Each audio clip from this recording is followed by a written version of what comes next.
औज़ुबिल्लाहिमिनश्शैतानिर्रजीम बिस्मिल्लाहिर्रहमानिर्रहीम। अस्सलामु अलैकुम वरहमतुल्लाहि वबरकातुहू। उम्मीद करता हूँ कि आप सब लोग भी खैरियत से होंगे। तो आज कुरान करीम की तफसीर क्लास का जो एक साल पर हमारा प्रोग्राम मुश्तमिल है, उसका आज पहला दिन है। हम इस पर सबसे पहले तो अल्लाह ताला का शुक्र अदा करते हैं कि उसने हमें तौफीक दी और हमें नौजवानों को अपनी किताब पढ़ने का मौका दिया। और उसके साथ साथ आपको खुशामदीद कहता हूँ, वेलकम करता हूँ इस प्रोग्राम के अंदर, इस प्रोग्राम के आगाज़ के अंदर। ये एक इंतहाई बड़ा काम और बबरकत काम हम करना शुरू करने जा रहे हैं। अल्लाह ताला से दुआ है कि वो हमारा इसमें हामी नासिर हो, हमारा साथ दे, हमें हिम्मत दे, हमें तौफीक दे, हमें मुस्तकिल मिजाजी दे, तसलसल दे और हमें इस काम को बखैर व आफ़ियत पाया तकमील तक पहुँचाने की तौफीक अता फरमाए। तो आप सब लोग मेरे साथ शामिल होते जाएं। हम इसका आगाज़ करने जा रहे हैं। हमारा ये कोर्स इंशाल्लाह एक साल पर मुश्तमिल होगा। हमें पूरी उम्मीद है कि अगर अब जुलाई 2020 है तो इंशाल्लाह अल्लाह ने ज़िंदगी दी तो ये जुलाई 2021 में इंशाल्लाह हमारे इस कोर्स का इख्तिताम होगा। हम हर संडे को ये क्लास इंशाल्लाह 2:30 बजे किया करेंगे और हम लाइव प्रोग्राम के अंदर कुरान करीम को समझा करेंगे। तो आगाज़ करते हैं। सबसे पहले आप एक चीज़ हमने कुरान पढ़ने से पहले जहन में रखनी है कि इस टाइम आप जितने नौजवान मेरे साथ मौजूद हैं, पहली चीज़ एक तो आप अपने जहन में रखें कि इस टाइम पूरी दुनिया के अंदर जो आप काम कर रहे हैं ना, आप जो मेरे सामने बैठे हैं इस टाइम मोबाइल खोल कर या लैपटॉप खोल कर, इस टाइम आप ये प्राउड फील करें, फ़ख्र फील करें, अपने आप को बहुत बड़ा महसूस करें, क्योंकि इस टाइम आप जो काम कर रहे हैं ना, वो दुनिया के अंदर सबसे बेहतरीन काम है। तुम में से बेहतर वो है जो कुरान सीखे और सिखाए। और कुरान पढ़ना और सीखना और कुरान समझना और इसके लिए वक्त निकालना, ये तो फ़ज़्कुरूनी अज़्कुरकुम वाली बात है कि अल्लाह ताला कहता है कि तुम मेरा जिक्र करो तो मैं तुम्हारा जिक्र करूँगा। और हदीस में तो यहाँ तक भी आता है कि फ़रिश्ते पूरी दुनिया का राउंड करते हैं और जिस जिस मजलिस में जो है अल्लाह ताला का जिक्र हो रहा हो, उसकी जाके रिपोर्ट अल्लाह ताला को पेश करते हैं। तो आप ये फील करें कि बासियत नौजवान इस टाइम पाकिस्तान के अंदर या पूरी दुनिया के अंदर, कोई इस टाइम जो है फ़नी वीडियोस देख रहा होगा, कोई इस टाइम जो है कोई फ़िल्म देख रहा होगा, कोई इस टाइम जो है वो उसकी ऑनलाइन क्लासेस चल रही होंगी, किसी का इस वक्त जो है वो सो रहा होगा, कोई दोस्तों की मजलिस में होगा, कोई घर बैठे टाइम पास कर रहा होगा। आप और मैं इस टाइम वो इंसान हैं, वो दुनिया का सबसे बेहतर इंसान बने हुए हैं इस लम्हे के अंदर कि हम कुरान पढ़ रहे हैं। और इस चीज़ को आप फील करें, इस चीज़ की आप खुशी महसूस करें और आपको खुली इजाज़त है कि आप प्राउड फील करें कि इस टाइम दुनिया का जो सबसे बेहतर काम है वो मैं और आप कर रहे हैं। तो सबसे पहले आपको इस चीज़ की बड़ी बड़ी मुबारकबाद। आप बिल्कुल ठीक आए हैं, बिल्कुल करेक्ट आए हैं, बिल्कुल सीधे रास्ते पे आए हैं और बिल्कुल एक बहुत बड़े मिशन पर आप गामजन हुए हैं। पहली चीज़ तो ये। दूसरी चीज़ तो ये, जब कोई बड़ा काम हम शुरू करने जा रहे हों तो उसकी एक अपनी शान होती है, उसका एक अपना अदब होता है, उसका एक अपना एहतराम होता है, उसकी एक अपनी फीलिंग्स होती हैं, उसका एक अपना इमोशंस होते हैं, ठीक है ना। तो हमने उनको मद्देनज़र रखते हुए ये जहन में रखना है कि हम इस टाइम दुनिया की सबसे अथेंटिक किताब, सबसे ज़्यादा पढ़ी जाने वाली किताब, कुरान का मतलब ये है कि सबसे ज़्यादा बार बार पढ़े जाने वाली किताब, उसको पढ़ने जा रहे हैं। तो उसकी एक अपनी शान और उसका एक अपना मकाम होगा। तो ये चीज़, इसका पूरा एक एहतराम और जो प्रोटोकॉल है वो हमने अपने जहन में रख के हमने इस किताब का आगाज़ करना है। और तीसरी चीज़ ये है जो कुरान पढ़ने से पहले मेरे और आपके जहन में होनी चाहिए, और मैं इंशाल्लाह जब अपनी बात का आगाज़ करूँगा तो उसको पहले मेंशन करूँगा, फिर ही हम बात को आगे बढ़ाएंगे। तीसरी चीज़ वो ये है कि आपने ये जहन में रखना है कि मैं इस दुनिया में आया हूँ, मुझे अल्लाह ने पैदा किया है, अब अल्लाह ही ने मुझे बताना है कि मैंने क्या करना है, और तमाम इंसानों को अल्लाह ने बताना है कि उन्होंने क्या करना है, वो क्यों इस दुनिया में आए। मतलब मैं आपको आगे चल के एक मिसाल से भी वाज़े करूँगा और वो मिसाल मैं दे ही देता हूँ, और मैंने पहले भी पिछले दिनों इसका एक दो मरतबा जिक्र किया है। आप एक लम्हे के लिए सोचें, आप मेरे सामने बैठे हैं, आप एक लम्हे के लिए अपनी आंखें बंद करें। बिलफर्ज अगर इसको हम सपोज कर लेते हैं, एज्यूम कर लेते हैं कि आप अपनी आंखें बंद करें, और आंखें बंद करने के बाद आप अपनी आंखें खोलें तो जैसे फिल्मों में होता है, या जैसे कह लें कि एक अकल में ना आने वाली बात है, लेकिन आप फ़र्ज़ कर लें कि जब आप अपनी आंखें बंद करने के बाद 1 मिनट बाद आंखें खोलें तो आप अपने आप को किसी जंगल में पाएं। इधर भी जंगल है, इधर भी जंगल है, वीराना है, दूर दूर तक कोई नज़र नहीं आता, एक खौफनाक जगह है। तो जब आप अपनी आंखें खोलें और आप पहले तो आप ये महसूस करेंगे कि मैं कोई ख्वाब तो नहीं देख रहा, लेकिन फिर आप फिर कंफर्म करें नहीं ख्वाब तो नहीं है, मैं तो वाकई जंगल में हूँ। फिर दूसरे लम्हे आप परेशान होंगे, आप सोचेंगे कि ये मेरे साथ क्या हो गया, डरेंगे, चीखो पुकार करेंगे। और उसके बाद जब आप एक दफ़ा पूरी तरह अपने होशो हवास में ये महसूस कर लेंगे कि ये ख्वाब नहीं है और मैं एक जंगल में आ गया हूँ और यहाँ मुझे कोई नज़र नहीं आता और मुझे कुछ नहीं पता मैंने क्या करना है, तो अगर आप इंसान हैं, इस मिसाल को बड़े गौर से सुनिएगा, अगर आप इंसान हैं तो आपके जहन में उसी वक्त 3 सवाल पैदा होंगे। और अगर वो 3 सवाल आपके अंदर पैदा नहीं होते तो मैं नहीं समझता कि आप इंसान हैं, वो होंगे ही होंगे। और क्या है, फिर एक दफ़ा सुने कि आपने आंखें बंद की, आपने आंखें खोली और आपने देखा कि मैं एक जंगल में हूँ और यहाँ कोई भी नहीं है और मुझे कुछ नहीं पता कि मैं कहाँ पर हूँ और मैंने कहाँ जाना है। तो आपके जहन में जो पहला सवाल पैदा होगा वो ये पैदा होगा कि मैं यहाँ क्यों हूँ, मैं इस जंगल में क्यों आ गया हूँ। पहला सवाल, अगर आप इंसान है तो फौरन जब आपको समझ आ जाएगी कि ये कोई ख्वाब नहीं है, ये एक बहुत बड़ी हकीकत है कि मैं इस जंगल में आ गया हूँ, तो आपके जहन में पहला सवाल क्या पैदा होगा कि मैं यहाँ क्यों आया, लाजमी पैदा होगा। और उस क्यों के सवाल के बाद ये सवाल सिर्फ सवाल ही नहीं होगा, आप फौरन सोचेंगे क्यों आया हूँ तो अब मैंने इस पर अमल करना है। और दूसरा सवाल आपके जहन में पैदा होगा कि मैंने किधर जाना है, लाजमी। मैं इस जंगल में आ गया हूँ, इधर कोई भी नहीं है, कोई वाली वारस नहीं है, मुझे कुछ पता नहीं है, तो मैंने अब किधर जाना है, मैंने यहाँ से कैसे निकलना है, मैं यहाँ करने क्या आया हूँ, मैंने किधर जाना है। ठीक है ना, दूसरा सवाल, यानी कि मेरी मंजिल क्या है, मैंने कहाँ जाना है। और तीसरा सवाल भी, अगर आप इंसान हैं तो ऐसी सिचुएशन अगर आपकी ज़िंदगी में आ जाए तो आपके ध्यान में ये तीसरा सवाल भी पैदा होगा कि मैंने यहाँ पर क्या करना है और कौन सा रास्ता अपनाना है। ये तीसरा सवाल कि मैंने यहाँ पर क्या करना है, किस तरह करना है और क्या करना है। ये 3 सवाल है हजरात। अगर ये तीनों सवाल आपके ज़हन में पैदा होंगे, जो ऑटोमेटिकली पैदा होंगे, बासियत इंसान पैदा होंगे, तो ये तीनों सवाल आपके ज़हन में लाजमी पैदा होंगे। अब इस मिसाल को इस कुरान के साथ रिलेट करने की कोशिश करें कि अगर आप इस दुनिया को सोचें तो कभी आपने एक लम्हे के लिए सोचा है, कभी रात को सोने से पहले, कभी किसी फारिग वक्त में, कभी अकेले बैठ के, जब हम कभी टीवी से, कभी इंटरनेट से, कभी मोबाइल से फारिग हो गए हों, तो हमें ये सोचने का टाइम मिला हो कि मैं यहाँ क्यों आया हूँ, ये इतनी बड़ी दुनिया है, ये लोग हैं, ये हाथ पाँव कान हैं, ये मैं पूरा एक जिस्म जान वाला इंसान हूँ, मेरे अंदर सोचने समझने की सलाहियत है, रिश्तेदार हैं, वालिदैन हैं, इतनी बड़ी दुनिया है, ज़मीन आसमान सितारे चाँद हैं। तो कभी हमारे जहन में ये सवाल पैदा हुआ है कि मैं यहाँ क्यों आया हूँ? ये सवाल क्यों नहीं पैदा होता? अगर हम इंसान हैं, और मैंने आपको मिसाल दी कि अगर आप आंखें बंद करें और एकदम अपने आप को किसी जंगल में पाएं तो आपके जहन में तो ये सवाल पैदा होगा कि मैं क्यों आया हूँ। तो हमारे जहन में ये सवाल हो सकता है कि हमारी ज़िंदगी बचपन में वालिदैन में मुख्तलिफ ख्वाहिशात में, तमन्नाओं में गुजर गई, फिर आगे तलीम आ गई, एजुकेशन आ गया, मैट्रिक आ गया, इंटर आ गया, यूनिवर्सिटी लाइफ आ गई, बहुत सारी इंटरटेनमेंट हमें मिल गई, तो हमें शायद ये सोचने का मौका ही ना मिला। लेकिन अगर आप कभी अकेले बैठे हों और कभी आप कभी दुनिया से अलहदा हुए हों और कभी आप इन झंझटों से अलहदा होकर कभी आप फारिग हुए हों, तो मेरा ये ख्याल है कि एक इंसान के जहन में ये सवाल लाजमी आता है कि इतनी बड़ी दुनिया है और मैं यहाँ क्यों आ गया। दूसरा सवाल हमारे जहन में बासियत इंसान ये आना चाहिए इस दुनिया में रहते हुए कि मैंने किधर जाना है। देखिए, अगर हमने मरना ना होता फिर तो ये सवाल पैदा ना होता। अगर मैंने और आप इस दुनिया में आ गए, ठीक है, समझ नहीं आई क्यों आ गए, लेकिन अब हमने मरना नहीं है, अब हम इधर ही हैं, हजारों लाखों साल हम इधर ही हैं, हम कहीं नहीं जा रहे, तो ठीक है, ये सवाल ना पैदा हो, खैर है, जो मर्जी करें।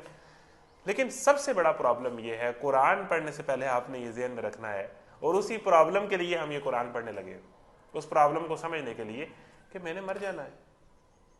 जितने लोग आते हैं मर जाते हैं, जितने मेरे रिश्तेदार हैं, करीबी हैं, सब लोग मर जाते हैं और मैंने भी मर जाना है। देखिए, दुनिया के अंदर आने वाला कोई इंसान, खा वो एथिस्ट है, खा वो नॉन मुस्लिम है, वो काफिर है, वो कुछ भी है, कोई भी इंसान मौत का इनकार नहीं करता। तो दूसरा मसला ये है कि मैंने मर जाना है। तो अब ये सवाल आपके दिल में पैदा होगा कि मैंने किधर जाना है इस दुनिया में, कि मैंने मर जाना है तो फिर क्या होगा, फिर मैं, अगर मैंने मर ही जाना है तो मैं आया क्यों था, या तो मैं हमेशा के लिए होता। और तीसरा सवाल कि मैंने यहाँ किधर जाना है, कैसे करना है, क्या काम करना है, मेरे क्या मकासद है, मैं किस लिए आया हूँ। ये तीनों सवाल, ये जो कुरान मजीद हम पढ़ने जा रहे हैं, ये जो किताब है, ये इन तीनों सवालों का जवाब देती है, जो बासियत इंसान हमारे जहन में लाजमी आने चाहिए कि मैं यहाँ क्यों आया हूँ, मैंने कहाँ जाना है, मैंने यहाँ क्या करना है। इन तीनों सवालों का जवाब ही पूरे कुरान में है। कुरान में इन्हीं तीनों सवालों का जवाब है, इसके अलावा कुरान में कुछ नहीं है। कुरान में इन्हीं तीनों सवालों का जवाब है, मुख्तलिफ अंदाज में, मुख्तलिफ पराए में, मुख्तलिफ तरीके से। और यही वो तीनों सवाल हैं जो एक इंसान की ज़िंदगी में आते हैं। अगर मैंने आपको उस मिसाल को देखा, उस मिसाल को सामने रखें तो ये होगा। तो अब इन तीनों सवालों का जवाब, उसी मिसाल को वापस लें कि उस जंगल में हमने वहाँ से बाहर कैसे निकलना है, हमें खुद तो पता नहीं चलेगा। हम कोशिश करेंगे, हम हाथ पांव मारेंगे, हम इधर उधर देखेंगे, लेकिन वीराना है, जंगल है, हमें कुछ अंदाजा नहीं है, कुछ पता नहीं है, दूर तक फैला हुआ जंगल है। तो उसमें हम किसी रहनुमाई के बगैर हम उस जंगल का रास्ता पार नहीं कर सकेंगे। खुद कुछ कोशिश कर सकते हैं, हो सकता है हम कुछ आगे मंजिलें चढ़ जाएं, कुछ सफ़र इख्तियार कर लें, कुछ रास्ता चल लें, लेकिन उस रास्ते से, उस जंगल से हम निकल नहीं सकते बगैर किसी रहनुमाई के। तो कुरान हमारी ये रहनुमाई करता है कि तुम यहाँ क्यों आए हो, तुमने किधर जाना है और तुमने यहाँ क्या करना है। इन्हीं तीनों सवालों के जवाब इस कुरान में मुख्तलिफ अंदाज में आपको नजर आएंगे। तो ये कुरान गोया उस जंगल के अंदर, ये जो दुनिया का जंगल है, एक रोशनी है, एक रहनुमा के तौर पर हमें बताती है, रास्ता दिखाती है कि हमने कहाँ जाना है। ये तीसरी चीज़ है। चौथी चीज़ है कि आप मुसलमान हैं, अल्हम्दुलिल्लाह मैं भी मुसलमान हूँ, और बासियत मुसलमान हमारी ज़िंदगी के मुख्तलिफ नज़रियात होते हैं, ज़िंदगी के मुतल्लिक, ज़िंदगी गुजारने के मुतल्लिक, ज़िंदगी के मुख्तलिफ मामलात के मुतल्लिक, माशरे के मुतल्लिक। हर बंदे की अपनी सोच होती है, अपना अपना ख्याल होता है, अपना अपना लाइफ स्टाइल होता है, अपना अपना नुक्ता निगाह होता है। हर बंदे का डिफरेंट है और हर बंदे को उससे इख्तलाफ का हक है। लेकिन ये कुरान, ये किताब है जो आपने पढ़ने से पहले अपने जहन में ये रखना है कि मेरी सोच गलत हो सकती है, मेरे ख्यालात गलत हो सकते हैं, हो सकता है कि मेरी ज़िंदगी में या जो मेरे घर में या जो मेरी सराउंडिंग में चल रहा है वो गलत हो, लेकिन इस कुरान में कुछ गलत नहीं है और इसमें जो बात आएगी वो सही होगी। बस ये थे मुसलमान, मैंने ये पहले लफ्ज़ बोल दिया कि आपका इस पर ईमान है कि कुरान वाहिद किताब है जिसकी पैरवी में दुनिया और आखिरत की कामयाबी का राज है। तो ये बात आपने जहन में रख के इस कुरान को शुरू करना है कि मैं गलत हूँ, मेरी सोच के अंदर गलतियां हो सकती हैं, मैं जो जिंदगी गुजार रहा हूँ वो गलत हो सकती है, इस कुरान में जो बात आएगी वो गलत नहीं होगी। हो सकता है बहुत कड़वी कड़वी बातें मुझे लगें, हो सकता है मेरे ऊपर वो बातें क़यामत बन के उतरें, मेरे से वो हजम करना, कबूल करना मेरे बस में ना हो, लेकिन वो बातें ठीक है। हो सकता है मेरे मिजाज के खिलाफ हो सकता है मेरी सोच के खिलाफ हो सकता है मेरे नजरियात के खिलाफ हो सकता है जो मैं इस टाइम जिंदगी गुजार रहा हूँ उसके बिल्कुल मुतसादिम और डिफरेंट हो, लेकिन बातें यही ठीक है जो कुरान में है। बासियत मुसलमान, आपने ये सोच के इस कुरान को पढ़ना है।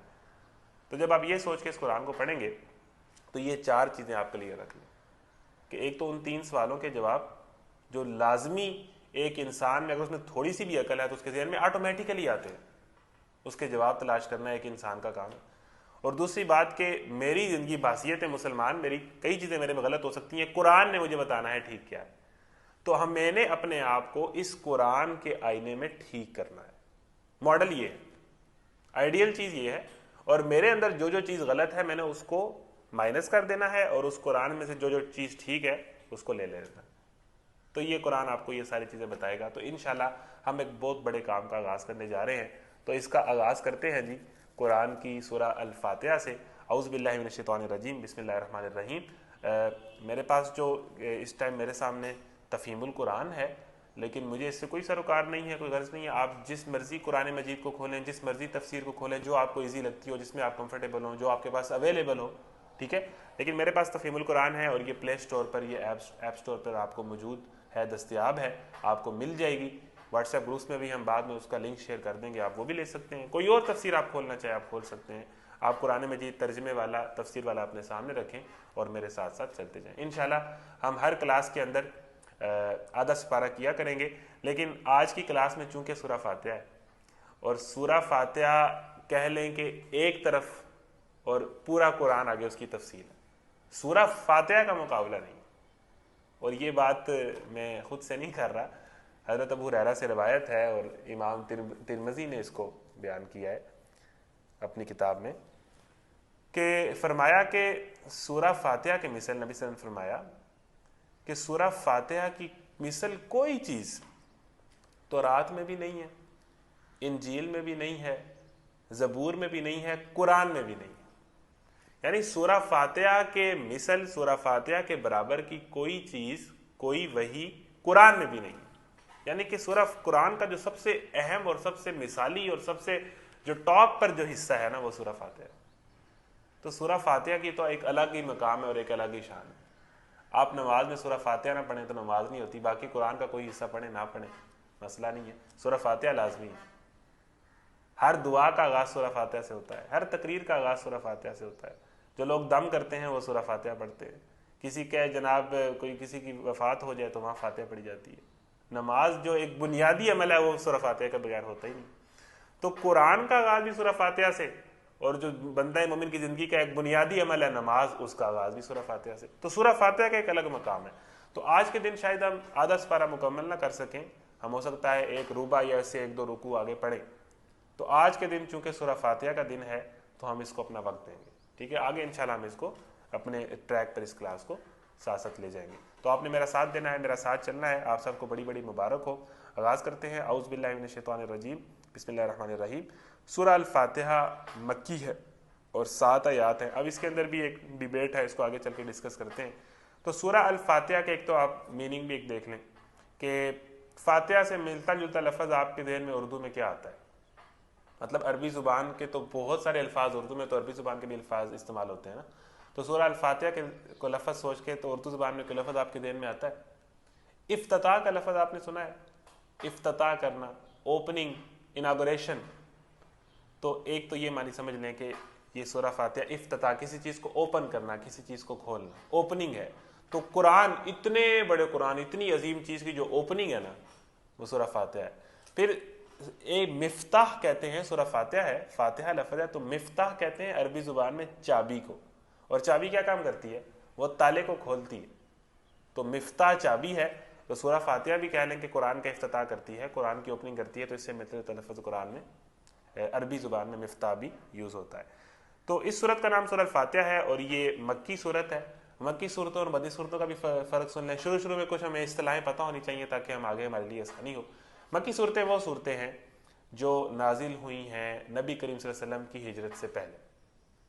और इसमें यह मैटर नहीं करता कि नबी करीम सल्लल्लाहु अलैहि वसल्लम उस टाइम किस मकाम पर थे, लेकिन जो हिजरत से पहले कुरान नाजिल हुआ वो मक्की है, और जो हिजरत के बाद कुरान नाजिल हुआ, जो नबी सल्लल्लाहु अलैहि वसल्लम मदीना हिजरत कर गए, उसके बाद जो भी कुरान नाजिल हुआ वो मदनी कंसीडर किया जाएगा, मदनी सूरतें कहलाएगी। ठीक है जी। तो हिजरत से पहले वाला कुरान मक्की है और हिजरत के बाद नाजिल होने वाला कुरान मदनी है। ठीक है जी। तो सूरह अल फातिहा मक्की है, यानी ये मक्का के दौर में नबी करीम सल्लल्लाहु अलैहि वसल्लम की हिजरत से पहले नाजिल हुई। तो इस सूरत का नाम सूरह फातिहा है। फातिहा इस चीज़ को कहते हैं जिससे किसी मजमून या किसी शय का इफ्तिताह हो। दूसरे अल्फाज यूँ समझिए कि ये नाम दिबाचा और आगाज़ कलाम है। जैसे किताब के आगाज़ में दिबाचा होता है, एक पेश लफ्ज़ होता है कह लें, तो वो है सूरह फातिहा। अब सूरह फातिहा को शुरू करने से पहले कुरान के जो पहले अल्फाज आ रहे हैं, तो हम जब भी कुरान शुरू करते हैं औज़ु बिल्लाहि मिनश शैतानिर रजीम बिस्मिल्लाहिर रहमानिर रहीम। तो औज़ु बिल्लाहि मिनश शैतानिर रजीम को थोड़ा सा पढ़ लें कि मैं पनाह मांगता हूँ शैतान मरदूद से। अल्लाह से पनाह मांगता हूँ कि मुझे शैतान मरदूद से बचा ले, शैतान मरदूद के शरों से महफूज कर ले। तो हम इतने बड़े काम का आगाज़ जो है वो एक ख़ास प्रोटोकॉल से करते हैं, औज़ु बिल्लाहि मिनश शैतानिर रजीम। है ना कि आपने किसी जगह पर जाना हो, किसी इवेंट पर जाना हो, किसी सेरेमनी पर जाना हो, तो उसका एक प्रोटोकॉल होता है कि आप तैयार श्यार होकर कपड़े शपड़े पहन के नहा धोकर जाते हैं। अदरवाइज आप खुद भी ये ठीक नहीं समझेंगे कि मैं वहाँ जाऊँ। तो कुरान का आगाज़ करने से पहले ज़रा हम हर तरह की सेफ्टी और सिक्योरिटी को यकीनी बनाया जाता है। ये कुरान की एक शान है कि कुरान का आगाज़ करने से पहले जो सबसे ज़्यादा शर पहुँचाने वाली चीज़ है और उसकी जो जड़ है, हम अल्लाह ताला से कहते हैं कि अल्लाह में इससे पनाह दे, औज़ु बिल्लाहि मिनश शैतानिर रजीम, कि शैतान मरदूद से पनाह मांग के मैं अल्लाह ताला से इस कुरान का आगाज़ करता हूँ।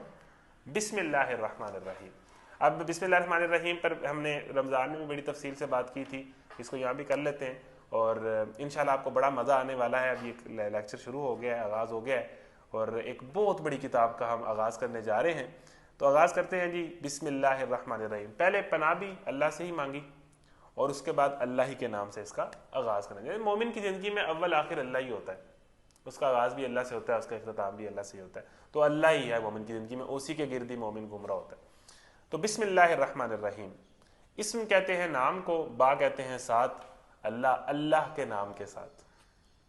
किस अल्लाह के नाम के साथ? अर्रहमान अर्रहीम, उस अल्लाह के नाम के साथ जो बहुत ज़्यादा रहम करने वाला और बहुत ज़्यादा बख्शने वाला है। दोनों रहमान रहीम के लफ्ज़ है। अब इसको समझ लें कि अर्रहमान जो है वो सुपरलेटिव डिग्री है, गुड बेटर बेस्ट, तो ये बेस्ट है। रहमान बहुत ज्यादा रहम करने वाला।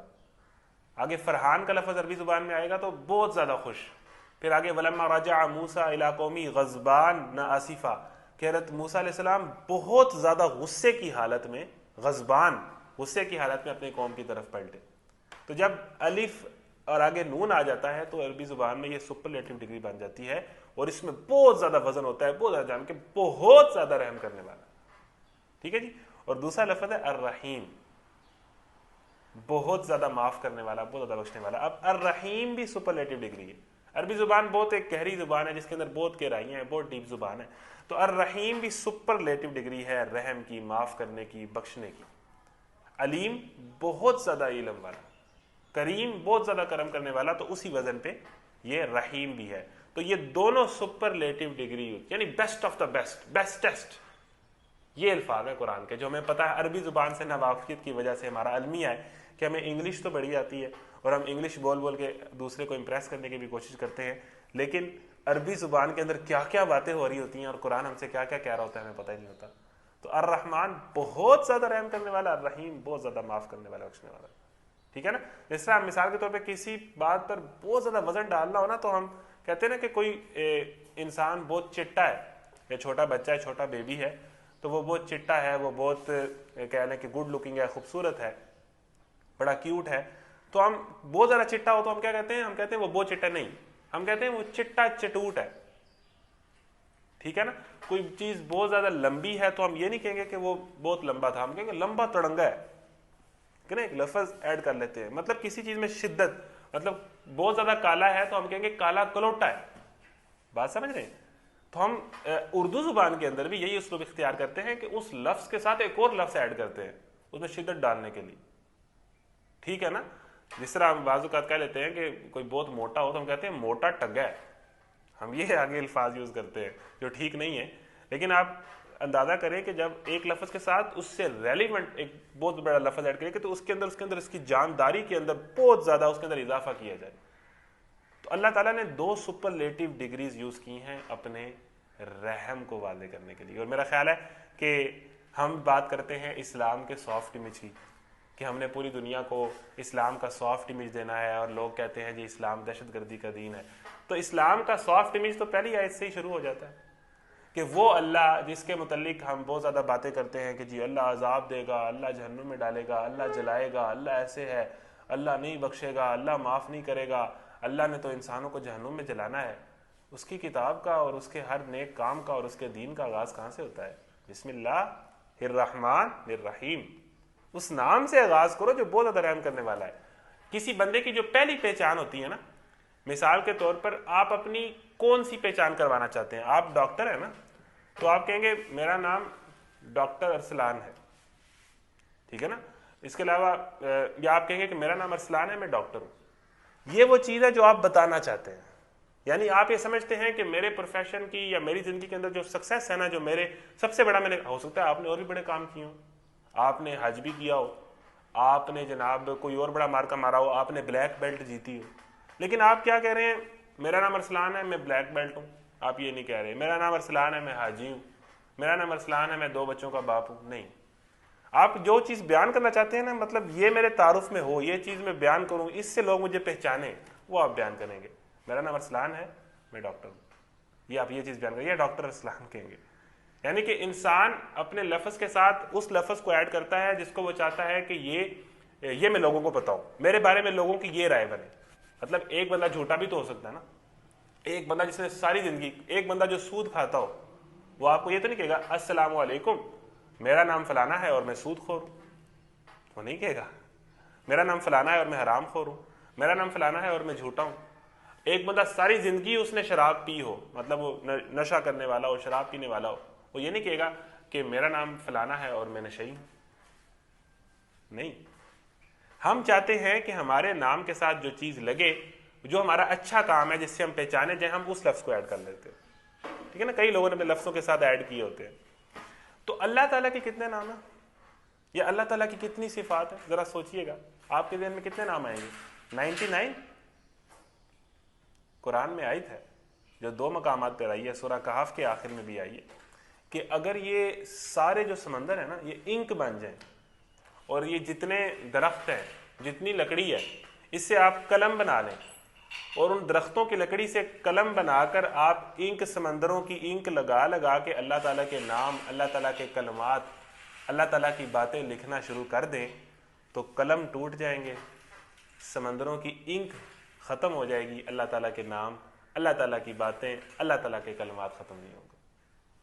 अनलिमिटेड, इन्फिनिट, ना ख़त्म होने वाली, इंसानी इख्तियार के अंदर आ ही नहीं सकती, कलम के अंदर वो चीज़ आ ही नहीं सकती, दफ्तरों के दफ्तर भर जाए। अल्लाह ताला तो बहुत बड़ी ज़ात है ना। तो अल्लाह ताला जिसके 99 नाम हमें बताएंगे, फिर उसके बाद अल्लाह ताला की कलमात और तारीफ़ात और उसकी बरकतें और उसकी तारीफ़ात और उसके नाम जो ना ख़त्म होने वाले हैं, सारी ज़िंदगी लिखते रहे, ख़त्म नहीं होंगे। तो उसके बाद अल्लाह ताला इन सारी चीज़ों को करता है साइड पे और क्या कहता है, उस अल्लाह के नाम से जो रहमान और रहीम है। यानी यहाँ पर शदीदुल इक़ाब के भी हो सकते थे, यहाँ पर जो है अल्लाह ताला कोई और जनाब अजीज़ुल कबीर भी हो सकता था, कोई भी लफ्ज़ हो सकते थे। लेकिन एक आयत जो हम बार बार पढ़ते हैं बिस्मिल्लाहिर्रहमानिर्रहीम, उसमें 2 लफ्ज़ों का अल्लाह ताला ने इंतखाब किया है और अल्लाह चाहता है कि मेरे नाम के साथ ये 2 लफ्ज़ बोले जाए, अर्रहमान अर्रहीम।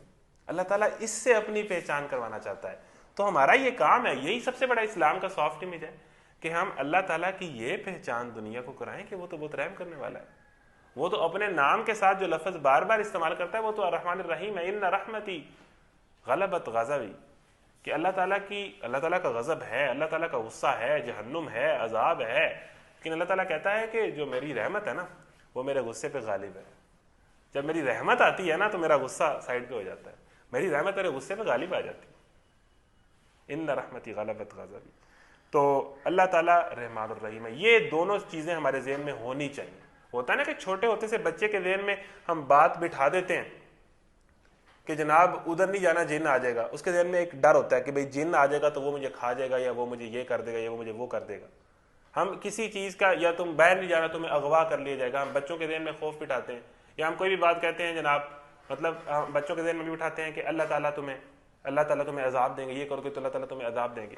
हम बच्चों के ज़हन में ये कंसेप्ट डाल देते हैं कि अल्लाह ताला तो कोई ऐसी मतलब ज़ात है जो मतलब मारेगी और अजाब देगी और जलाएगी। अल्लाह ताला का नाम सुनते ही जो हमारे ज़हन में कंसेप्ट आना चाहिए ना, वो आना चाहिए बहुत रहीम हस्ती का, बहुत रहमान हस्ती का। खुद अल्लाह ताला ने कह दिया, मतलब बिस्मिल्लाहिर्रहमानिर्रहीम, शुरू उस अल्लाह के नाम से जो अजीज़ुल कबीर भी है, जो अफूफ़ुल गफ़ूर भी है, जो जनाब आप पूरे 99 नाम ले लें, जो पता नहीं क्या क्या है, लेकिन शुरू उस अल्लाह के नाम से जो क्या है, जो बहुत ज़्यादा रहम करने वाला है, बहुत ज़्यादा माफ़ करने वाला है।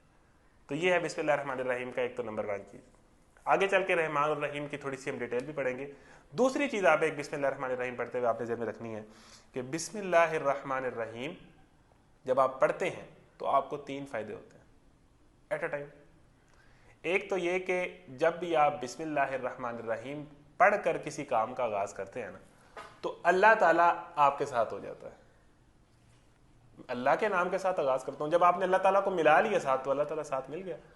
और जिसके साथ अल्लाह हो, जिस काम के अंदर, जिस मिशन के अंदर आपका जो पार्टनर हो वो अल्लाह हो, तो उसमें कामयाबी और उसमें इज्जतें और उसमें बरकतें, उनका क्या ही मुकाम है। तो शुरू अल्लाह के नाम के साथ हम अल्लाह ताला को अपने साथ मिला देते हैं। हम कहते हैं ना कि यार फलाना काम नहीं हो सकता, उसके लिए फलाने की सपोर्ट चाहिए, ये काम करना है तो आपके ताल्लुकात होने चाहिए, ये काम करना है तो आपके लिंक्स होने चाहिए, ये काम करना है तो फलानी पार्टी की जो है आपको बैकिंग होनी चाहिए। बिस्मिल्लाहिर्रहमानिर्रहीम, कोई भी काम करना है कहो शुरू अल्लाह के नाम से जो बड़ा रहमान और रहीम है। अल्लाह आपके साथ है, सबसे बड़ी ताकत आपके साथ है, सबसे बड़ा रहीम आपके साथ है, उससे काम का आगाज़। तो बिस्मिल्लाहिर्रहमानिर्रहीम इसलिए भी हर काम के आगाज़ में पढ़ने चाहिए कि हम अल्लाह की मदद लेते हैं और अल्लाह हमारे साथ हो जाता है। एक फ़ायदा। नंबर 2, बिस्मिल्लाहिर्रहमानिर्रहीम पढ़ते ही जो है आपके जो उस अमल की डायरेक्शन है और जो सिमत है वो दुरुस्त हो जाती है। ठीक है ना, जब आप अल्लाह का नाम लेके आगाज़ करते हैं तो आपकी जो अमल की जो सिमत है, जो डायरेक्शन है, ज़ाहिरी बात है कि वो ठीक हो जाती है कि आपने किस तरफ जाना है। और बिस्मिल्लाहिर्रहमानिर्रहीम का जो सबसे बड़ा फ़ायदा है, बिस्मिल्लाहिर्रहमानिर्रहीम वो आयत है, वो अल्फाज हैं कुरान के जो हर सूरत के शुरू में आते हैं कि जो हमें क्लियर कर देते हैं, सारा इस्लाम समझा देते हैं। पहले चीज़ में बिस्मिल्लाहिर्रहमानिर्रहीम समझाते हैं कि अगर आपने मदद लेनी है ना, अगर आपने ताकत लेनी है, अगर आपने सहारा लेना है, तो वो तो दुनिया के अंदर इन सारे सहारों को छोड़ दो, वो एक अल्लाह ही है। बिस्मिल्लाह, अल्लाह के नाम के साथ वही है। किसी और की सपोर्ट, किसी और की मदद ये मैटर नहीं करते। बुतान वहम गुमा, ये मालो दौलत दुनिया रिश्ता व पैबंद, बुतान वहम गुमा ला इलाहा इल्लल्लाह, ये सारे वहम हैं, असल चीज़ अल्लाह ही है।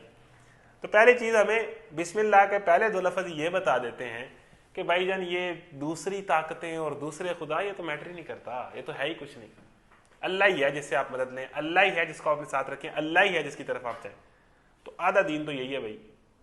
अर्रहमान अर्रहीम, दूसरी चीज़ हमें दीन के मुतालिक बिस्मिल्लाह रहमान अर्रहीम बताती है कि ये दीन जो है बहुत ज़्यादा मतलब ऐसे नहीं है कि अजाब और जहन्नुम और ये सारी चीज़ें। अल्लाह जो है वो तो इंसानियत पर एक रहमत करना चाहता है, इंसानियत को अपनी तरफ बुला के इंसान को जन्नत देना चाहता है, इंसान को एंजॉय करवाना चाहता है, इंसान को अपनी तरफ बुला के उसकी ज़िंदगी में सुकून लाना चाहता है। वो तो बहुत ज़्यादा रहम करने वाला है। तो जो पहली फौरन first impression is the last impression. तो फर्स्ट इंप्रेशन जो कुरान खोलते ही हमारे जहन में अल्लाह का आता है वो अर्रहमान अर्रहीम का आता है। बहुत ज़्यादा बेस्ट, बेस्टेस्ट, सुपरलेटिव डिग्रीज दोनों। बहुत ज़्यादा रहम करने वाला है, बहुत ज़्यादा माफ़ करने वाला है। तो गुनाहगारों, हम सब गुनाहगार हैं। जिन्होंने आज कुरान खोला है ना, तो ज़रा पर उम्मीद हो कि हम उस अल्लाह की बातें सुनने लगे हैं जो बहुत ज़्यादा रहम करने वाला है, जो बहुत ज़्यादा माफ़ करने वाला है। तीसरी चीज़ बिस्मिल्लाह रहमान अर्रहीम, आपको सारा दीनी, इस दीन तो यही है सारा कि दीन रहमत है। अर्रहमान अर्रहीम, दीन सारा का सारा अल्लाह के गिर्द घूम रहा है, अल्लाह ही है, अल्लाह ही लाया, अल्लाह नहीं लेके जाना है, अल्लाह की तरफ जाना है। इसके अलावा बाकी सब कुछ जो है वो फ्रॉड है। तो दीन तो सारा यही है। इसके अलावा तीसरी चीज़ है जो आपको मैं कहता हूँ फिक भी समझा देगी, बिस्मिल्लाह रहमान अर्रहीम।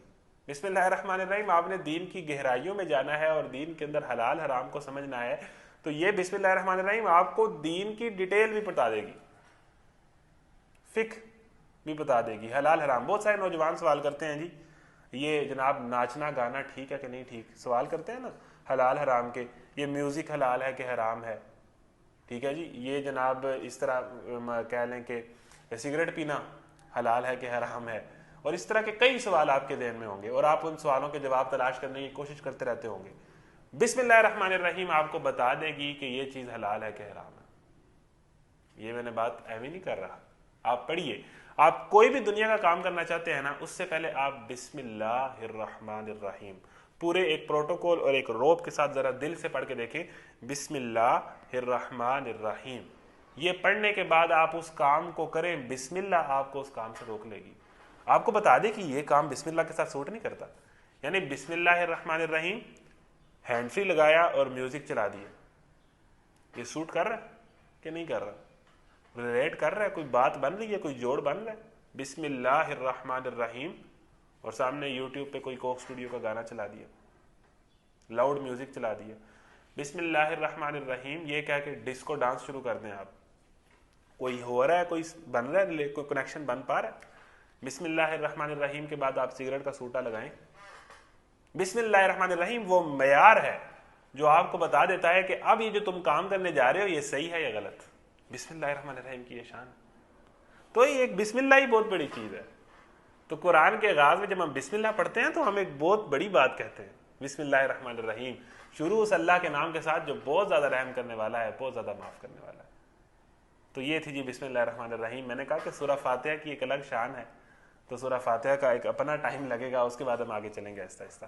तो आगाज़ करते हैं जी, अल्हम्दुलिल्लाह रब्बिल आलमीन। तमाम तारीफ़ें अल्लाह के लिए हैं जो तमाम जहानों का रब है। ये पहले लफ्ज़ हैं, वेरी फर्स्ट आयत ऑफ कुरान, अल्हम्दुलिल्लाह। अब इससे एक और बात पता चली, दीन तो खैर सारा बिस्मिल्लाहिर्रहमानिर्रहीम में ही छुपा हुआ है। आगे आगे चलते हैं, कुरान तो हमने पढ़ना है। अब अल्हम्दुलिल्लाह, अल्हम्दुलिल्लाह के कई मतलब हैं। अल्हम्दुलिल्लाह का एक मतलब तो ये, हम कब कहते हैं अल्हम्दुलिल्लाह, जब हमें बहुत कोई गुड न्यूज़ मिले, हमें बहुत कोई खुशी की खबर मिले, हमने जब सेटिस्फेक्शन का इजहार करना हो, कोई बहुत बड़ा काम हमारा जो फंसा हो, जब वो हो जाए तो हम कहते हैं अल्हम्दुलिल्लाह, शुक्र का इजहार करते हैं। रिलैक्सेशन का या सेटिस्फेक्शन का इजहार है अल्हम्दुलिल्लाह, कि सुकून आ गया, काम हो गया, बात बन गई, मसला हल हो गया, अल्हम्दुलिल्लाह। तो इस इस्लाम का पैरोकार जो मुसलमान हैं, जिनके पूरे के पूरे दीन का आगाज ही अल्हम्दुलिल्लाह से होता है, सेटिस्फेक्शन से होता है, होप से होता है, उम्मीद से होता है, वो क्यों परेशान है? मुसलमान हो और परेशान हो, मुसलमान हो और डिप्रेस हो, मुसलमान हो और उसके वो साइको हो, मुसलमान हो और वो तरह तरह की बीमारियों का शिकार हो, ज़हनी बीमारियों का, ये कैसे पॉसिबल है? जिसका खुदा है, जिस खुदा ने उसे पैदा किया है और जिस खुदा ने उसे जन्नत में लेके जाना है, उसे किस बात की टेंशन है? अल्हम्दुलिल्लाह, हमारे तो दीन का आगाज ही सेटिस्फेक्शन से, होप से, उम्मीद से, खुशी से और इत्मीनान के इज़हार से होता है। पंखा चला दें। अल्हम्दुलिल्लाह रब्बिल आलमीन। तो नंबर 1 चीज़ कि मुसलमान का तो भाई ज़िंदगी का आगाज ही शुक्र से, सेटिस्फेक्शन से, होप से। मायूसी सूट ही नहीं करती, काफिरों को सूट करती हो, जो अल्लाह को नहीं जानते उनको सूट करती है मायूसी। एक इंसान जो अल्लाह का मानने वाला है उसको मायूसी सूट नहीं करती। नंबर 1 चीज़। नंबर 2 चीज़, अल्हम्दुलिल्लाह जो है वो एक प्रेज का इजहार भी है, मतलब किसी चीज़ की प्रेज करना, तारीफ करना, किसी चीज़ से कह ले कि मैस्मराइज होके जज्बात का इजहार करना। जब आप बहुत खूबसूरत सीनरी देखते हैं, कोई मंजर देखते हैं, कोई जनाब आप मरी चले जाएं या पहाड़ों में चले जाएं, तो बहुत अच्छा अगर आपके सामने मंजर आए तो आप वाओ कहते हैं या ऑसम के अल्फाज कहते हैं, या खुशी के अल्फाज का, या किसी चीज़ की खूबसूरती के प्रेज करने का, उसकी तारीफ करने के लिए आप इस तरह का कोई जुमला कहते हैं। वो वाओ हो सकता है, वो ऑसम हो सकता है, वो माशाल्लाह हो सकता है। तो सूरह फातिहा जो है, जब हम किसी बहुत बड़ी चीज़ या बहुत खूबसूरत चीज़ या बहुत ऐसी चीज़ जो बिल्कुल एक नई हो ना, जब हम उसको देखते हैं तो हमारे जहन से प्रेज के अल्फाज निकलते हैं मुंह से। तो जब हम कुरान खोलते हैं ना, तो ये एक ख़जाना है, ये एक ख़जाना है जिसमें कई तरह के हीरे जवाहरात हैं। तो हमारे मुंह से निकलता है अल्हम्दुलिल्लाह, वाओ क्या कमाल चीज़ खोली, क्या ज़बरदस्त चीज़ मेरे हाथ आई, क्या मतलब मैंने अब असल चीज़ की तरफ आया हूँ, अल्हम्दुलिल्लाह। ये एक किस्म के कह लें कि एक एक्सप्रेशन है, बहुत ज़्यादा तारीफ़ का एक्सप्रेशन है जो कुरान खोलते ही हमारे ज़ुबानों से निकलता है, अल्हम्दुलिल्लाह। और तीसरी चीज़, अल्हम्दुलिल्लाह का जो मतलब है, अल्हम्द कहते हैं तारीफ़ को। हम्दो नात तो आपने लफ्ज़ सुना होगा, तो अल्हम्द किसको कहते हैं? तारीफ़ को। तो तारीफ़, अब जिसके शुरू में अलिफ लाम आ जाए वो इसम मारफा बन जाता है। इसम मारफा नकर आपने पढ़े होंगे कि कोई नाम, किसी भी शख्स का नाम या कोई चीज़, किसी भी चीज़ से नाम, चीज़, जगह को इसम कहते हैं। तो ख़ास चीज़ को, किसी ख़ास शख्स या किसी ख़ास जगह के नाम को इसम मारफा कहते हैं, और किसी आम शख्स जगह के नाम को नकरा कहते हैं। तो अरबी में जिसके शुरू में अलिफ लाम लग जाए ना, वो चीज़ ख़ास हो जाती है, वो चीज़ कोई एक ख़ास स्पेसिफिक हो जाती है। अल्हम्द, तो इसका जो सही ज़्यादा तर्जुमा है वो कह लें कि तारीफ़, ख़ास तारीफ़, तारीफ़ लिल्लाह, अल्लाह के लिए। मतलब तारीफ़ जो है ना, तारीफ़ के अंदर सारी चीज़ें आ गई ना, तारीफ़ के अंदर तारीफ़ें आ गई, तारीफ़ की जमाई तारीफ़ें हैं ना, जितनी भी तरह तरह की तारीफ़ें हैं वो सारी एक तारीफ़ लफ्ज़ के अंदर जो है वो समाई हुई है। तो जितनी भी तारीफ़ें हो सकती हैं ना, जितनी भी किसी की प्रेस की जा सकती है, जितना भी किसी को सराहा जा सकता है ना, वो एक लफ्ज़ जो तारीफ़ है ना, वो अल्लाह के लिए। तारीफ़ है ही अल्लाह के लिए, तारीफ़ अल्लाह के अलावा किसी की हो ही नहीं सकती, तारीफ़ अल्लाह के अलावा किसी को सूट ही नहीं करती। और इसका एक और मतलब भी हमें समझ आता है अल्हम्दुलिल्लाह का, कि तारीफ़ डायरेक्टली या इनडायरेक्टली है अल्लाह ही की। मिसाल के तौर पर आप कोई खूबसूरत मंजर देखते हैं तो आप माशाअल्लाह कहते हैं, या आप अल्लाह अकबर कहते हैं, या सुभान अल्लाह कहते हैं। तो वो जो खूबसूरत मंजर है, वो जो पहाड़ है, वो जो आबशारें हैं, वो किसने बनाई है? अल्लाह ने। तो वो तारीफ़ इनडायरेक्टली किसकी हो रही है? अल्लाह की। कोई इंसान खूबसूरत है तो आप माशाअल्लाह कहते हैं, तो उसको जो वो खूबसूरती दी है वो किसने दी है? वो अल्लाह ने। तो इनडायरेक्टली किसकी तारीफ़ हो रही है? अल्लाह की। कारीगर तो अल्लाह ही है ना, मुसव्वर तो अल्लाह ही है ना, बनाने वाला तो अल्लाह ही है ना। ये आप इंसान की तरक्की की बात करते हैं कि इंसान चांद पे पहुंच गया, साइंस बहुत आगे निकल गई, टेक्नोलॉजी आ गई। खुद मैं आपसे घर बैठे बैठे या इधर बैठ के इतने ज़्यादा लोगों से मुखातिब हूँ एक क्लिक के ऊपर। तो जब हम इंसानी टेक्नोलॉजी की और इंसानी तरक्की की बात करते हैं तो हम कहते हैं कि इंसान बहुत आगे निकल गया है और इंसान ने तो कमाल कर दी है, कमाल की टांगें तोड़ दी हैं। तो इंसान ने इतने कमालात किस बुनियाद पे किए हैं? अकल की बुनियाद पर। तो ये अकल किसने दी है? अल्लाह ने। तो तारीफ डायरेक्टली या इनडायरेक्टली जाती अल्लाह ही की तरफ। अल्हम्दुलिल्लाह, तारीफ है ही अल्लाह के लिए, तारीफ होती ही अल्लाह के लिए, तारीफ डायरेक्टली या इनडायरेक्टली जाएगी अल्लाह को ही। अल्हम्दुलिल्लाह, तारीफ अल्लाह के लिए। रब्बिल आलमीन, जो तमाम जहानों का रब है। रब के मानी परवरदिगार भी है, पालने वाला भी है, केयर टेकर भी है, ठीक है ना, उठान करने वाला भी है, मैनेज करने वाला भी है। अब रब के कई मीनिंग है। हम अगर किसी चीज़ के मालिक हैं ना, मिसाल के तौर पर कोई बंदा किसी स्कूल का मालिक है, उसका ओनर है, या किसी ज़मीन का मालिक है, तो उस ज़मीन के अंदर जो अमला है, जो काम कर रहा है, जो उस ज़मीन को सुपरवाइज कर रहा है, जो वहाँ का ठेकेदार है या जो भी है, वो उसका असल मालिक नहीं है, उसका असल ओनर है। और ओनर जो है वो घर बैठा चाय पी रहा है, उसको कोई मसला ही नहीं है, नीचे सारी उसकी टीम काम कर रही है, तो वो सिर्फ उसका ओनर कहलाएगा। लेकिन अल्लाह इस दुनिया का सिर्फ ओनर नहीं है कि वो इस दुनिया का सिर्फ ओनर है, जी दुनिया उसकी है, बाकी लोग उसको चला रहे हैं, नहीं। रब कहते हैं पूरे मामलात को चलाने वाले को भी, मैनेजर को भी कहते हैं, ओनर को भी कहते हैं, मैनेजर को भी कहते हैं। एक इस दुनिया को ऑन करने वाला भी अल्लाह ही है, उसी की है, और इस दुनिया को जो चला रहा है खुद, वो भी अल्लाह ही है। समझ रहे हैं आप बात, फर्क समझ रहे हैं? ओनर भी अल्लाह है तमाम आलमीन का। जहान तो कितने हैं ना, सितारे, कहकशाएं और पता नहीं कितने जहान जो हमने अभी देखे नहीं है, कितने जहान जो डिस्कवर हो गए। तो उन तमाम जहानों का जो रब है ना, मैनेजर भी, उनका ओनर भी, उनको पालने वाला भी, उनको चलाने वाला भी, एक एक चीज पे चेक एंड बैलेंस रखने वाला भी, एक एक चीज, यानी किसी इदारे को जो ऊपर से लेके नीचे तक जो जो अमला चलाता है ना, वो सारी चीजें अल्लाह एट ए टाइम कर रहा है। वो काम तकसीम नहीं है, वो एक अल्लाह ही के हाथ में। तो इन तमाम जहानों का जो total manager, owner, caretaker, हर चीज जो है वो अल्लाह है, वो रब है। तो उसकी तारीफ क्यों ना करें जी? तारीफ उस अल्लाह की जो तमाम जहानों का रब है, पालने वाला, केयर टेकर, मैनेजर, ओनर, मालिक, परवरदिगार। परवरदिगार लफ्ज़ इस्तेमाल होते हैं। तो अल्हम्दुलिल्लाह रब्बिल आलमीन, एक तो ये इसका मतलब है, ये हमारे कुरान का आगाज़ है। अल्हम्दुलिल्लाह से आगाज़, तारीफ से आगाज़, सेटिस्फेक्शन से आगाज़, और इतने बड़े खुदा के वजूद से इस बात का आगाज़ कि तमाम तारीफ़ें अल्लाह रब्बुल आलमीन के लिए। अब एक और बात करके मैं जल्दी जल्दी आगे चलूँगा, सूरह फातिहा कंप्लीट करके मैंने आगे भी जाना है। अब ज़ाहिर है कि मैंने आपको कहा था कि सूरह फातिहा का एक अपना मकाम है। हो सकता है कि आज के 2 घंटे सूरह फातिहा पे ही लग जाए, कोई पता नहीं लगेगा। लेकिन आज का दिन आप मुझे रिलैक्स करें, आज के दिन आप मुझे इतनी इजाज़त दे दें कि मैं जिस तरह बोलना चाहूँ इसको बोलूँ। आगे से मैं इंशाल्लाह आपका ख्याल रखूँगा, जो तयशुदा नसाब होगा उसको पूरा करेंगे। लेकिन सूरह फातिहा की अपनी शान है। सूरह फातिहा को जो है वो आधे घंटे में या पौने घंटे में बयान करना, सूरह फातिहा के साथ इंसाफ नहीं। सूरह फातिहा का एक अपना मुकाम, ठीक है जी। तो आज के दिन आप मेरे साथ मुझे छुट्टी दें, आज पहला दिन है तो हम चलते हैं, जितना हो गया अल्लाह का नाम लेके। अल्हम्दुलिल्लाह रब्बिल आलमीन। दूसरी चीज़, अब हम बात किसकी कर रहे हैं? अल्लाह की, जो तमाम जहानों का रब है। अब इसमें एक और पॉइंट निकलता है, अल्हम्दुलिल्लाह तारीफ़ अल्लाह ही के लिए या तारीफ़ अल्लाह के लिए। अगर हम इसका ये तर्जुमा करें कि तारीफ़ अल्लाह ही के लिए है, तो इससे यह भी बात पता चलती है कि हो सकता है किसी और के लिए भी तारीफ़ हो। तभी ये कहा गया कि तारीफ़ अल्लाह ही के लिए, यानी हम कहते हैं ना कि ये इसी बंदे की ही चीज़ है। यानी इसका मतलब है कि बहस ये हो रही है कि ये इस बंदे की चीज़ है, इस बंदे की चीज़ है, कि इस बंदे की चीज़ है। तो कोई बंदा आके कहता है कि नहीं ये इसकी ही चीज़ है। ही का जो लफ्ज़ है ना वो स्पेसिफिक करता है, बाकी सारों को इग्नोर, निगलेक्ट करता है, रिजेक्ट करता है और एक ही तरफ लाता है। तो अगर हम इसका यह तर्जुमा करें कि अल्हम्दुलिल्लाह तारीफ़ अल्लाह ही के लिए है, तो इससे ये बात समझ आती है कि शायद ये बहस हो रही है कि क्या कोई और भी रब है, क्या कोई और भी मालिक है जिसके लिए तारीफ़ है।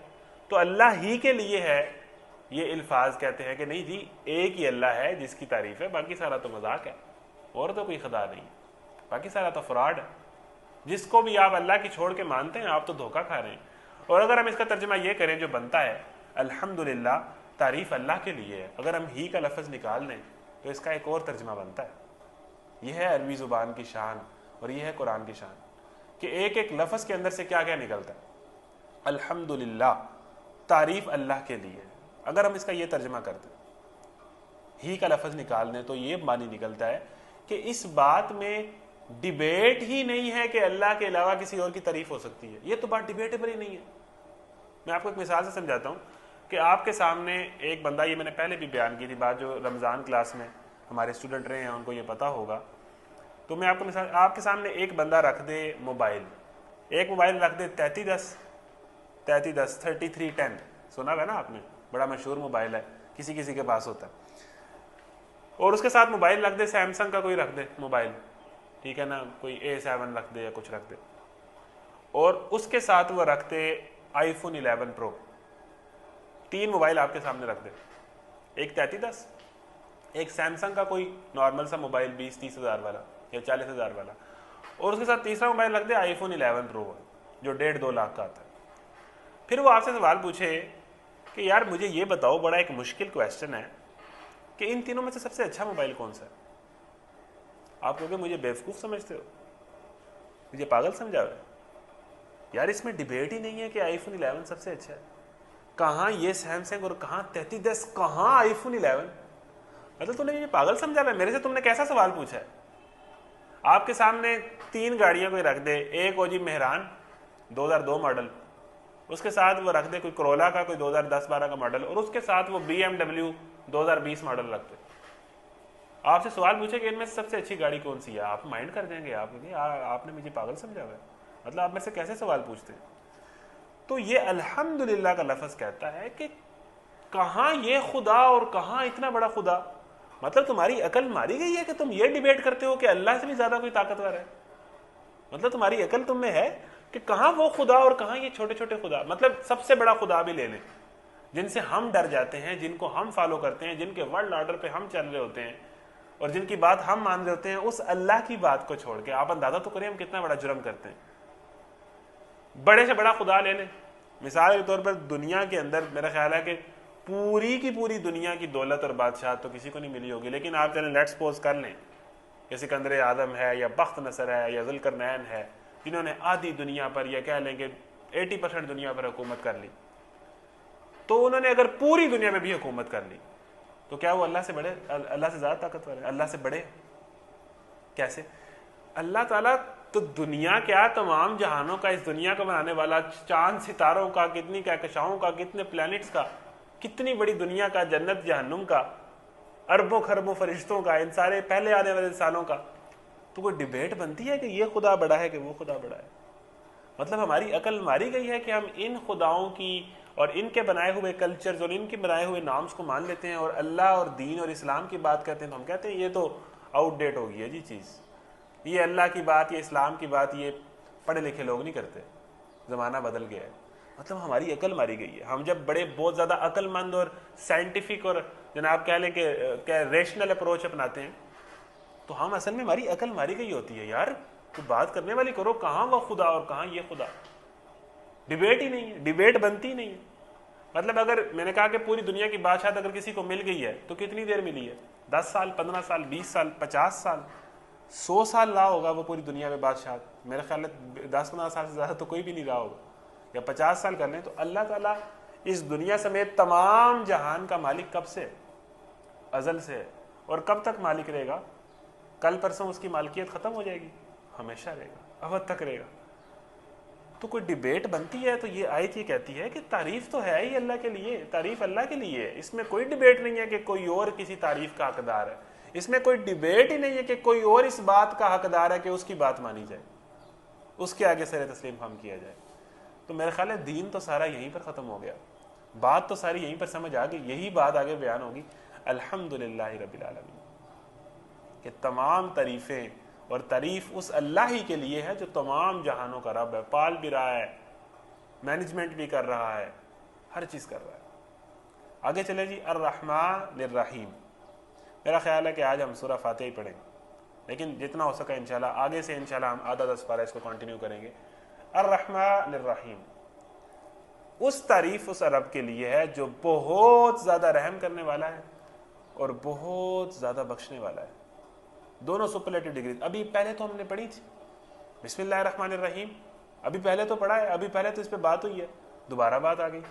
बिस्मिल्लाहिर्रहमानिर्रहीम, अल्हम्दुलिल्लाहि रब्बिल आलमीन, अर्रहमानिर्रहीम। यानी अल्लाह ताला ने अपने नाम से पहले भी रब्बिल आलमीन, अल्लाह है ना, उसका तारुफ क्या है? वो रब्बुल आलमीन है। जैसे हम कहते हैं कि मैं फलाना हूँ, मैं फलाना फलाना हूँ, अल्लाह है, तारुफ क्या है? पूरी दुनिया का रब है, तमाम जहानों का रब है, मालकियत उसी की है, ताकत उसी की है। और उसके बाद जो आगे नाम को जब बढ़ाया गया तो मजीद आगे जब हमने तारुफ पढ़ा अल्लाह का, तो आगे बात आई अर्रहमानिर्रहीम।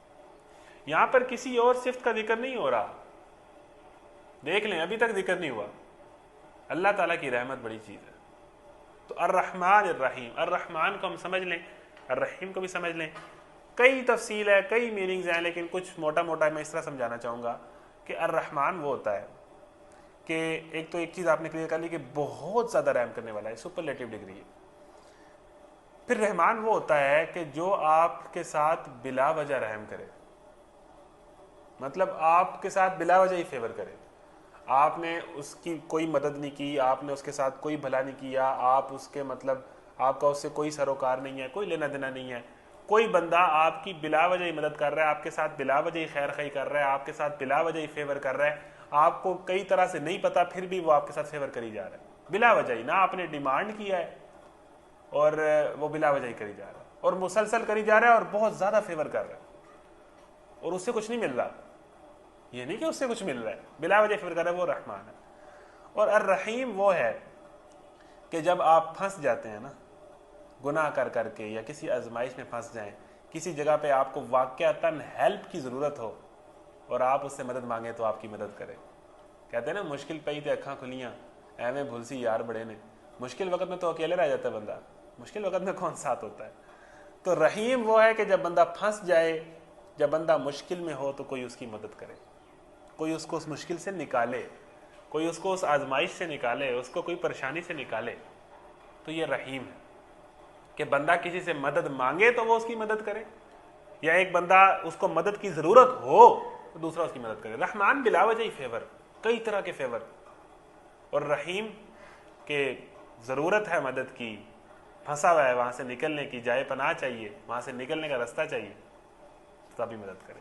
तो अल्लाह ताला की ये दोनों सिफात कि जब बंदा बिलावजह भी उसके साथ रहमत करता है, बिलावजह उसके साथ फेवर करता है, और जब वो फंस जाता है ना गुनाह कर करके, जब वो फंस जाता है ना ज़िंदगी उल्टे सीधे तरीक़ों से गुजार के, उल्टे सीधे कामों कर करके, जब उसकी तसल्ली हो जाती है और जब उसे टक्कर लगती है, झटका लगता है, और जब वो फंसता है ना तो वो अल्लाह उसे तब नहीं छोड़ता। अल्लाह कहता है अब तो ये मेरे पास आएगा। अर्रहमान अर्रहीम, तो ये दो अल्फाज है। अब दूसरा इसका फ़र्क समझ लें। अर्रहमान वो होता है जो आपके साथ प्रेजेंट में फेवर कर रहा है, और अर्रहीम वो होता है जो आपके साथ फ्यूचर में फेवर करेगा। कई तरह के फ़र्क बयान किए जा सकते हैं, लेकिन ये भी एक बात है कि अर्रहमान जो आपके साथ इन द मोमेंट, अभी एक बंदे की मैं बहुत ज़्यादा सिफात बयान कर रहा हूँ, कभी जी फलाना बंदा बड़ा कमाल है, वो ऐसा है, वो ऐसा है, वो ऐसा है, आप उसकी बात सुनेंगे, आप कहेंगे जी ठीक है जी ऐसा ही होगा। लेकिन एक बंदा मौके पर आपकी मदद कर दे, आपके साथ बहुत बड़ा फेवर कर दे, आपके पैसे फंसे हों, ठीक है ना, वो आपकी मदद कर दे, मतलब मौके पे एक बंदे की आप वाक़यातन उसका इंसाफ या उसकी रहमत या उसका हुस्न सलूक को मौके पे फील करें, तो उसका असर बिल्कुल और होगा। या आपने किसी के मुतालिक सुना होगा कि वो जी बहुत ज़्यादा रहमत करता है जी, बहुत ज़्यादा अच्छा बंदा है जी, बहुत ज़्यादा ईमानदार बंदा है। एक बंदे की ईमानदारी के आपने किससे सुने हो, उसके मुतालिक आपकी बिल्कुल और ज़हन होगा, और एक बंदे ने आपके साथ ईमानदारी की हो, यानी आपका मोबाइल है, आपके कोई कह लें कि 1 करोड़ का चेक है या 1 लाख का चेक है, आपके साथ कहीं गिर जाए और दूर दराज से कोई ना जानने वाला बंदा आए और वो आपके एड्रेस पे पता करे, आप तक पहुंचे और वो कहे कि जी ये जनाब आपके 1 लाख रुपए ये ले लें, तो आपकी फीलिंग बिल्कुल और होगी, यार ऐसे लोग अब भी हैं। उसकी अमानतदारी का एक बिल्कुल और कंसेप्ट और छाप आपके दिन में आएगी। तो रहमान वो है जो अभी इसी मूवमेंट पर आप पर रहम करेगा। ये नहीं कि अल्लाह रहम करेगा जी क़यामत वाले दिन रहम करेगा जी, बाद में रहम करेगा जी, वो अभी आप पर रहम करेगा, कर रहा है। ये अभी की बात है, प्रेजेंट टेंस है कि वो आप पर रहम कर रहा है, आप नहीं जानते कर रहा है, और आप पर रहम कर रहा है और आप पर रहम करता रहेगा, और इस मूवमेंट में करेगा। अभी इसी मूवमेंट में आप उससे रहम मांगे तो सही वो रहम कर रहा है। वो बिला वजह भी, रहमान तो वो है जो बिला वजह भी फेवर करता है, बिन मांगे भी देता है, लेकिन वो कर रहा है।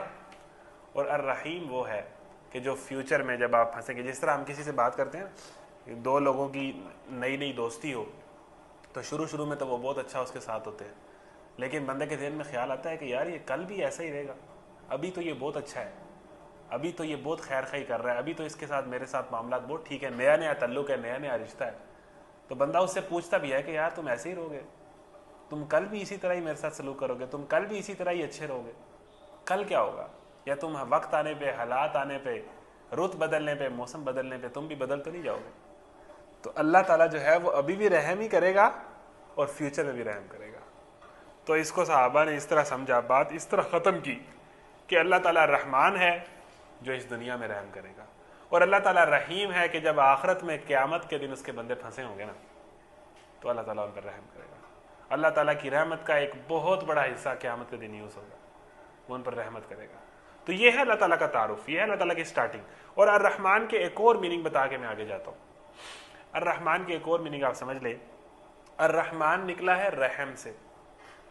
रहम कहते हैं वार्म को, कि जिसके अंदर जो है वो माँ के पेट में बच्चा होता है, वार्म, उसको रहम कहते हैं। ये जो अल अरहाम है अरबी ज़ुबान में, यानी कि जो ये खूनी रिश्ते हैं, रिश्तेदार, अरहाम कहा गया है, ठीक है ना। तो रहम, वार्म, जिसके अंदर एक बच्चा होता है जो 9 महीने माँ के पेट में रहता है।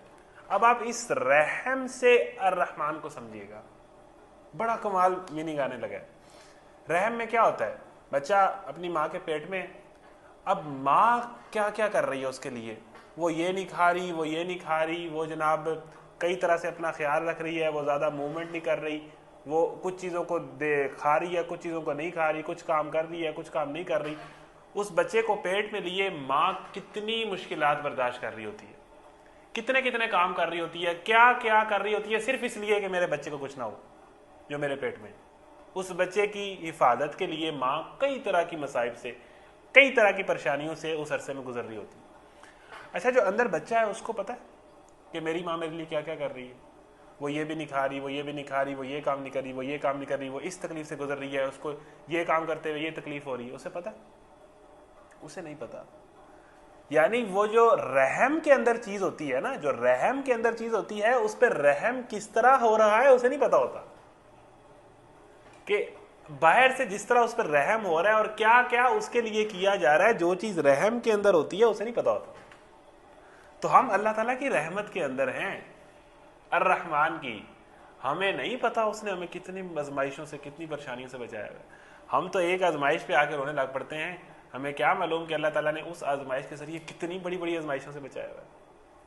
जो रहम के अंदर होता है, इसी तरह जिस तरह माँ के बच्चे, माँ के पेट में उसका बच्चा होता है, उसे नहीं अंदाजा होता कि माँ क्या क्या कर रही है उसके लिए, उसे अंदाजा ही नहीं है, उसे पता ही नहीं है। वो अपनी तरफ कोई बातें करता रहे, जी कोई रहमत नहीं है, जी अल्लाह ताला ने ये कर दिया, जी ये कर दिया, उसे क्या अंदाजा क्या क्या क्या क्या चीजें रुक रही हैं। तो जो रहम के अंदर होता है, बड़ा खूबसूरत मीनिंग है, अर्रहमान से अल अरहाम और रहम निकला है, तो एक बड़ा खूबसूरत मीनिंग है। जो रहम के अंदर होता है उसे नहीं पता होता कि किस किस तरीके से मुझ पर रहमतें हो रही हैं, उसे अंदाजा नहीं होता, वो अंदाजा कर ही नहीं सकता। तो हम उस अर्रहमान की रहमत के अंदर है, बिल्कुल उसी तरह जिस तरह माँ के पेट के अंदर बच्चा होता है और उसके लिए क्या क्या किया जा रहा होता है और उसे कुछ अंदाजा नहीं होता। वो तो मौजें कर रहा है, वो तो बिल्कुल सेफ एंड सिक्योर है, उसे तो कोई मसला नहीं, उसे तो हर चीज़ मिल रही है, उसका तो काम चल रहा है, उसे कुछ नहीं करना पड़ रहा।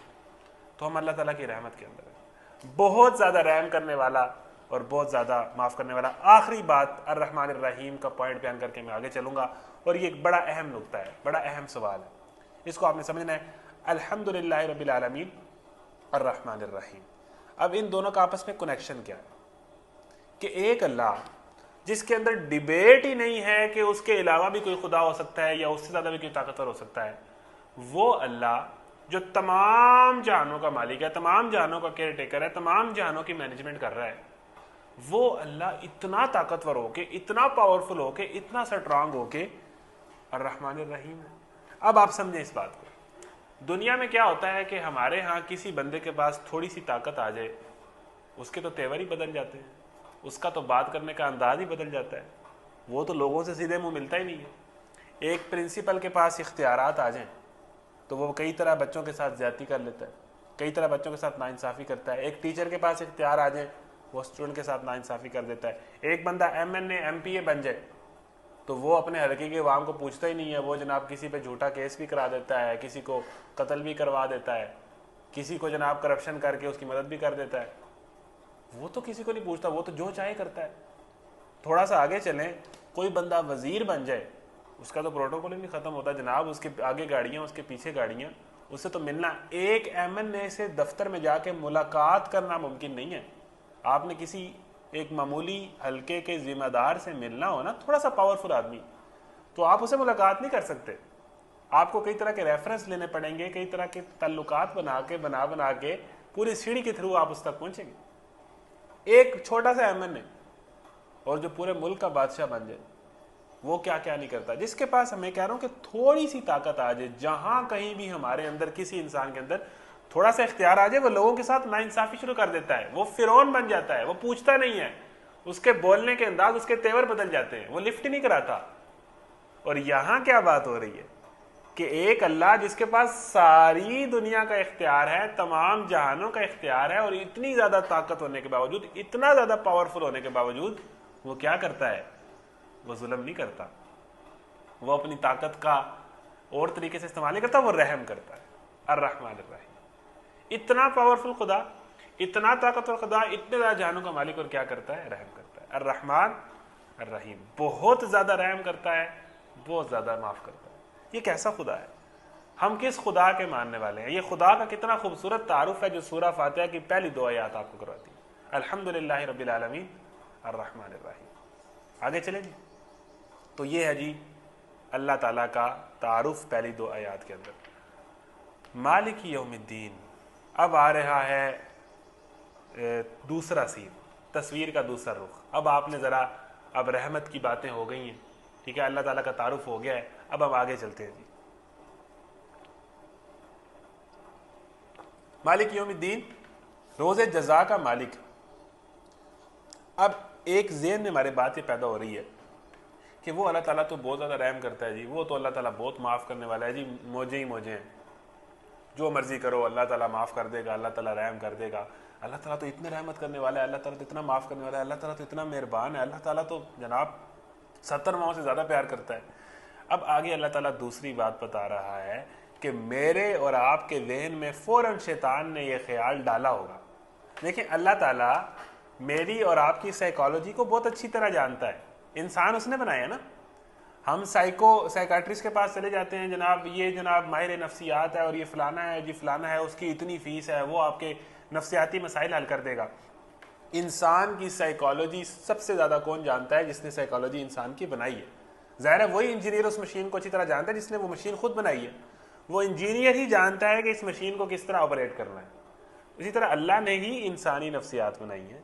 तो अल्लाह ताला को पता है कि इतनी रहमत का जब जिक्र होगा ना, तो मेरे जैसे और आप जैसे इंसानों के अंदर फ़ौरन शैतान ये बात जहन में डालेगा, वो कोई नहीं, मौजे ही मौजे हैं जनाब, फिर तो जो मर्जी करी जाओ, इंजॉय करो लाइफ जैसे कर रहे थे, मसला ही कोई नहीं है जनाब, अल्लाह रहम करने वाला है।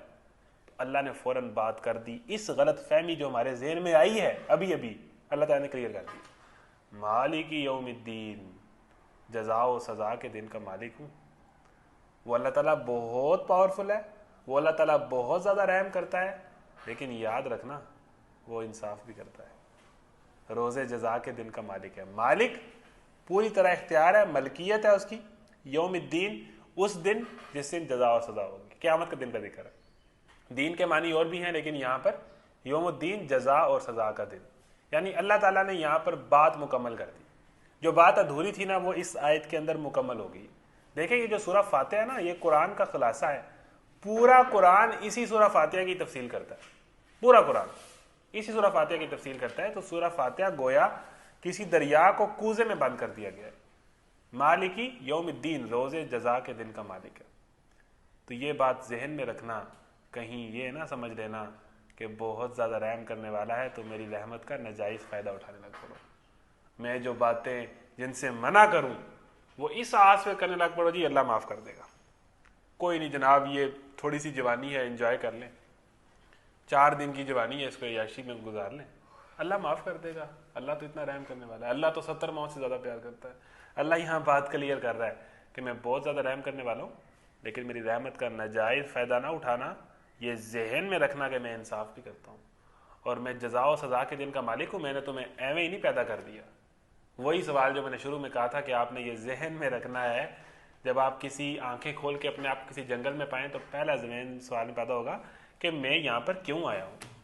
अल्लाह ने बता दिया आप यहाँ पर क्यों आए। आप यहाँ पर अल्लाह ताला को अपने आमाल की जवाबदेही करने के लिए आए हैं, आजमाइश के लिए आए हैं। अल्लाह ताला ने आपको यहाँ भेजा है, चंद सालों बाद वापस उड़ा देना है, बस इतनी सी कहानी। ये गोया आप सफ़र है, आप मुसाफिर हैं, आपने जाना वापस ही है अल्लाह ताला के पास। और उस दिन अल्लाह ताला बताएगा कि मैंने तुम्हें पैदा किया था आजमाइश के लिए, अब आ जाओ और हिसाब दो कि क्या करके आए, ज़रा रिपोर्ट दो, ज़रा CV जमा कराओ, ज़रा नामा माल मेरे सामने रखो। बहुत रहमत की, बहुत माफ़ किया, बहुत रहम करूँगा भी, बहुत ज़्यादा ख़ताओं पे पर्दा डालूंगा भी, लेकिन बताओ तो सही ज़िंदगी किस तरह गुजारी है, ज़रा देखें तो सही, और उसके मुताबिक फ़ैसला करेंगे तुम क्या डिज़र्व करते हो। तो ये जहन में रखना है। तो बहुत सारे लोग अल्लाह की पहली सिफ़ात को याद कर करके दूसरी सिफ़त को भूल जाते हैं। हमने बैलेंस करना है तो दीन समझ आएगा कि वो जज़ा और सज़ा के दिन का मालिक है। उसने जज़ा भी देनी है, उसने सज़ा भी देनी है, उसने पूरा एक सिस्टम बनाया हुआ है।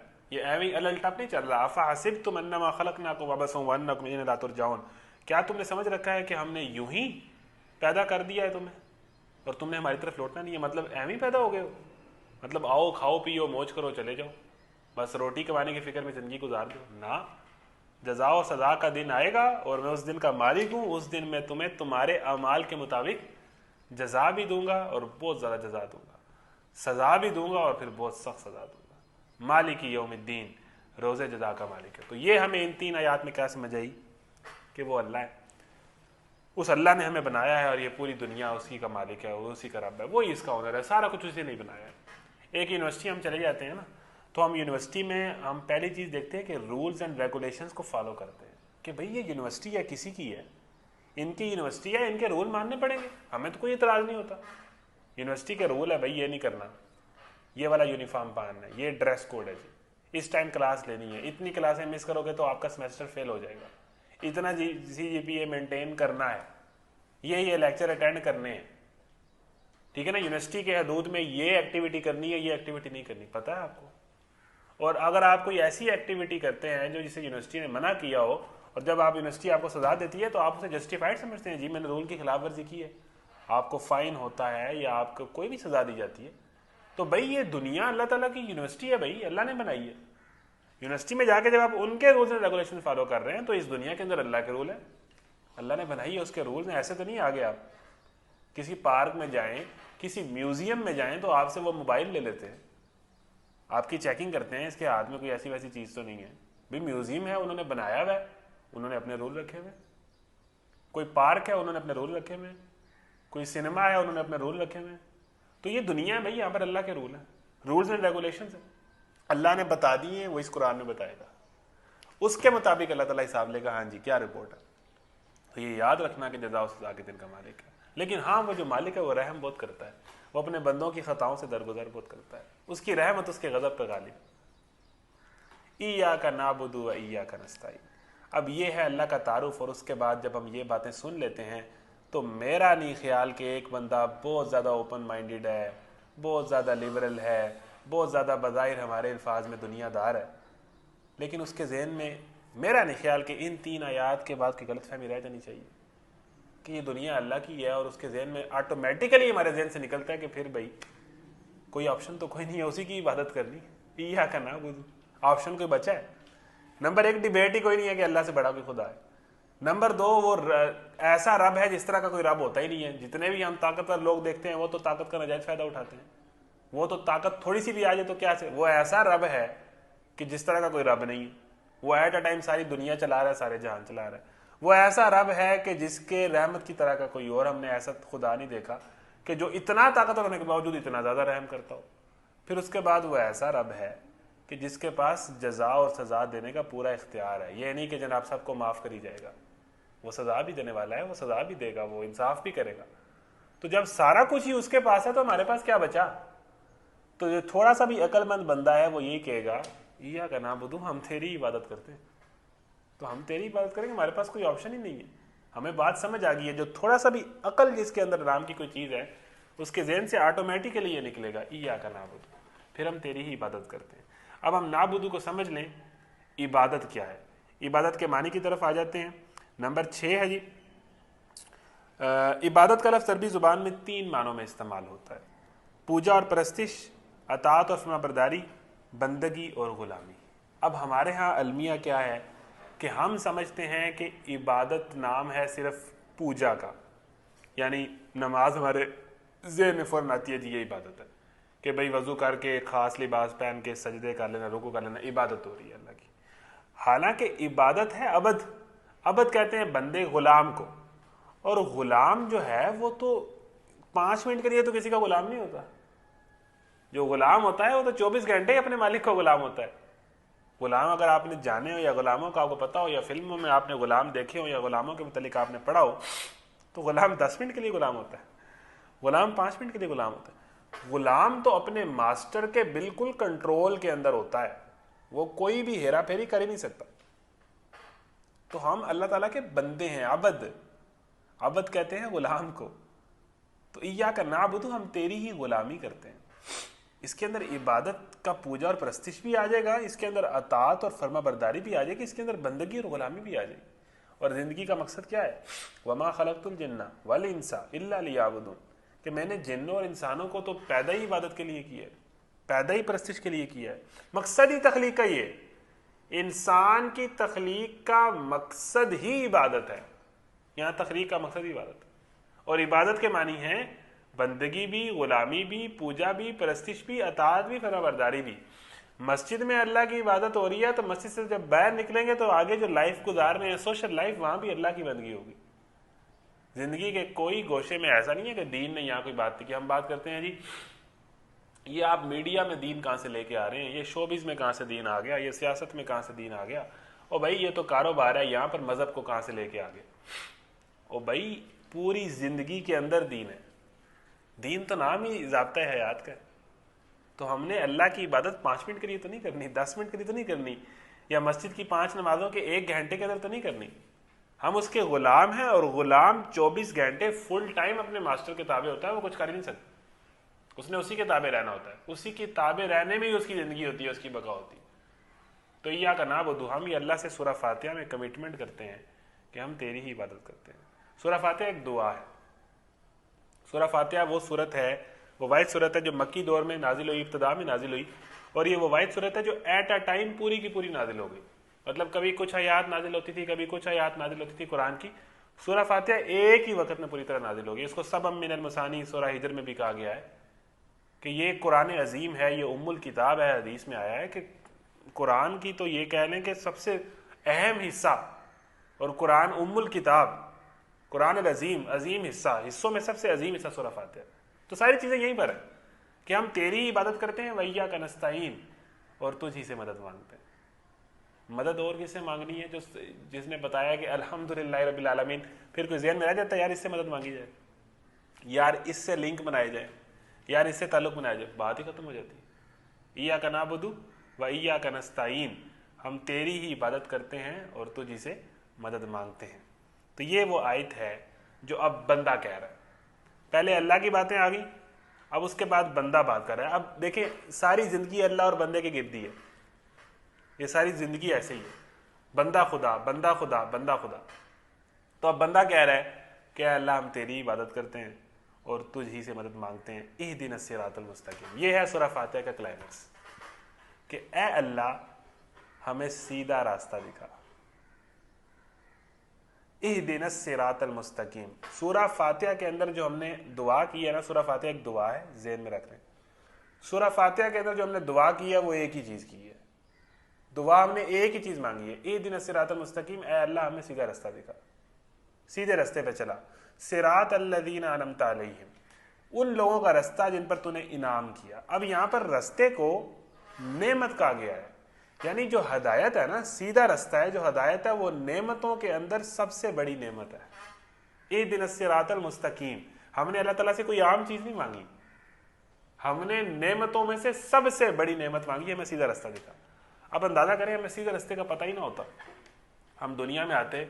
सीधे रास्ते को आप इस तरह समझें कि एक जंगल है जिसमें आप कई लोग हैं वो गुमे में, उन्हें कुछ नहीं पता। उस जंगल में अमीर लोग भी हैं, उस जंगल में एलीट क्लास भी है, उस जंगल में गरीब भी हैं, पैसे वाले भी हैं, हर तरह के लोग उस जंगल में एकदम भटक गए, सेरा में भटक गए, और किसी को कुछ नहीं पता कहाँ जाना है, क्या करना है, किधर करना है। सबको अपनी मौत नजर आ रही है कि हमारा तो कुछ नहीं बनने वाला, बात तो खत्म हो गई है। इहदिनस सिरातल मुस्तकीम, तो ऐसी सूरत में मैंने कहा कि नेमतों में से सबसे बड़ी नेमत सीधा रास्ता है, कुरान कह रहा है। तो आप कहेंगे जी भाई दौलत नेमत है, स्टेटस नेमत है, पैसा नेमत है, गाड़ियां नेमत है, तो ये सीधा रास्ता कहाँ से इतनी बड़ी नेमत आ गई?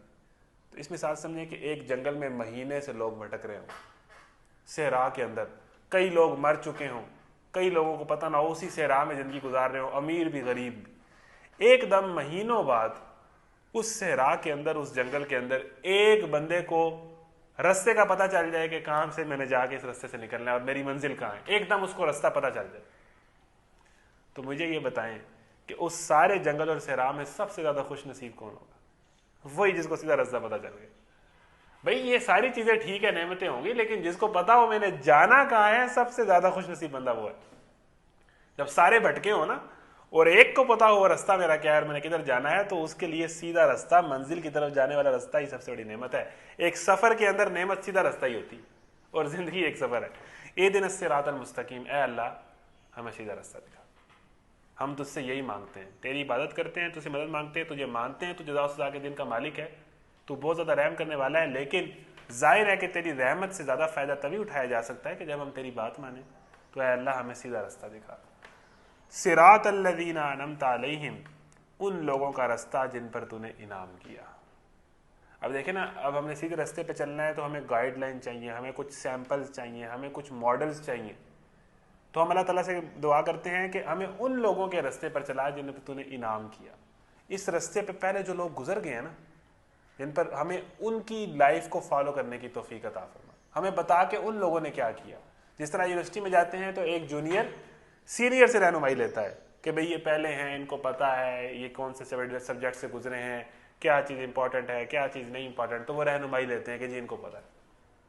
तो हम अपने सीनियर जो इससे पहले सीधे रास्ते से गुजर चुके हैं, हम अल्लाह ताला से कहते हैं कि हमें उनके रास्ते पे चला, हमें उनको फॉलो करने की तौफीक अता फरमा। गैरिल मग़ज़ूबि अलैहिम वलज़्ज़ालीन, आमीन, ना कि उन लोगों का रास्ता जिन पर तेरा गज़ब हुआ और ना ही उन लोगों का रास्ता जो गुमराह है। ये हमारी सूरह फातिहा ख़त्म हो रही है। इसके अंदर कोई आखिरी बातें करके मैं आगे चलूँगा। अब हमें उन लोगों के रास्ते पर चला जिन्हें तूने इनाम किया, उन लोगों के रास्ते पर ना चला। मेंशन हमने कर दिया कि इन लोगों के रास्ते पे जाना है, इन लोगों के रास्ते पे नहीं जाना। जिन पर तेरा गजब हुआ और जो गुमराह हैं, जो सीधे रास्ते से भटके हुए हैं, ज़ालीन, जो सीधे रास्ते से भटके हुए हैं, किसी और रास्ते पे चल पड़े, इन दोनों के रास्ते से बचा। मग़ज़ूबी अलैहिम से भी वलज़्ज़ालीन से भी। अब इससे मुराद यहूद और नसारा भी हैं, इसकी तफसील भी पढ़ लेते हैं। इनाम पाने वालों से मुराद वो लोग नहीं हैं जो बज़ाहिर आर्जी तौर पर तेरी दुनियावी नेमतों से सरफराज होते हैं, मगर दरअसल वो तेरे गज़ब के मुस्तहिक़ हुआ करते हैं और अपनी फलाह और सादत की राह गुम किए होते हैं। इस सल्बी तशरीह से यह बात खुद खुल जाती है कि इनाम से मुराद हकीकी और पायदार इनामात हैं जो रास रवी और खुदा की खुशनुदी के नतीजे में मिलते हैं। ठीक है ना, सीधे रास्ते के नतीजे में जो इनाम मिलता है वो यहाँ पर इससे मुराद नाम है हदायत, सीधा रास्ता। ठीक है जी। और उसके बाद ना कि वो आर्जी और नुमाइशी इनामात जो पहले भी फिरौनों और नमरूदों और कारूनों को मिलते रहे हैं और आज भी हमारी आंखों के सामने बड़े बड़े जालिमों के पास हैं। हम बड़े बड़े जालिमों के पास, बड़े बड़े फिरौनों के पास, बड़े बड़े ताकतवरों के पास बड़े बड़े इनामात हैं। इज्जत है, स्टेटस है, बंगले हैं, कोठियाँ हैं, महल हैं, पैसा है, सोना है। तो उनको इनाम कह दें तो फिर वो सीधे रास्ता और इनाम तो कोई कनेक्शन नहीं बन रहा। इहदिन सिरातल मुस्तकीम, हमें सीधे रास्ते पर चला, उन लोगों का रास्ता ही मुराद है कि जिनके पास सीधी मंजिल है कि हमने जाना किधर है। नेमतें जो जिनको हम समझ रहे हैं वो किसी को मिली, किसी को ना मिली, वो तो दूसरी बात है। ठीक है ना, हमें उन लोगों के रास्ते से बचा जिन पर तेरा गजब हुआ और जो भटके हुए। अब इसके मुतालिक लोग ये भी कहते हैं कि यहूद और नसारा है, लेकिन इसकी जो एक आसान तशरीह है वो आप ये समझ लें कि अल्लाह ताला का गजब उन लोगों पर होगा जो बात को जानते हैं और फिर अमल नहीं करते, और वलज़्ज़ालीन वो लोग हैं कि जिन्हें बात तो समझ आ ही रही है, कॉमन सेंस की बात है।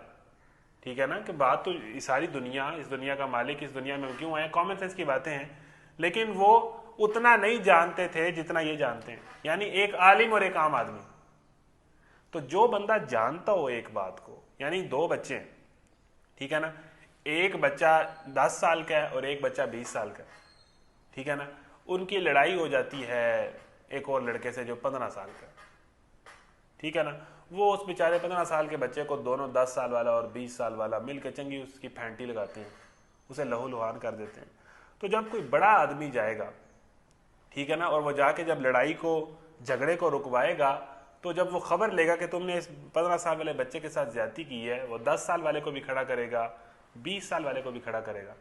और वो किसको डांटेगा, किसको ज्यादा शर्म दिलाएगा? डेफिनेटली 20 साल वाले, क्योंकि तुम तो बड़े हो भाई, तुम तो समझदार हो, तुम्हें तो अकल है। इसका मतलब ये नहीं कि 10 साल वाला बिल्कुल बेवकूफ है उसे भी बात तो समझ आ रही है कि किसी को बिला वजह मारना, किसी को बिला वजह जुल्म करना तो गलत है, लेकिन ज्यादा गुस्सा किस पे आएगा आपको? डेफिनेटली जो बड़ा है, जिसमें ज्यादा अकल है, जो ज्यादा जानता है, जो ज्यादा मैच्योर है, जिसको खैर खाई करनी चाहिए थी, वो उसके साथ मिलकर उसकी फैंटी लगा रहा है।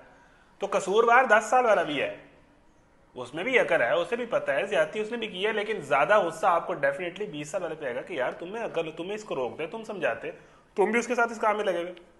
तो यही मिसाल ये है कि वो लोग जो जानते हुए भी अमल नहीं करते, और इस कैटेगरी में तो हम भी आ जाते हैं।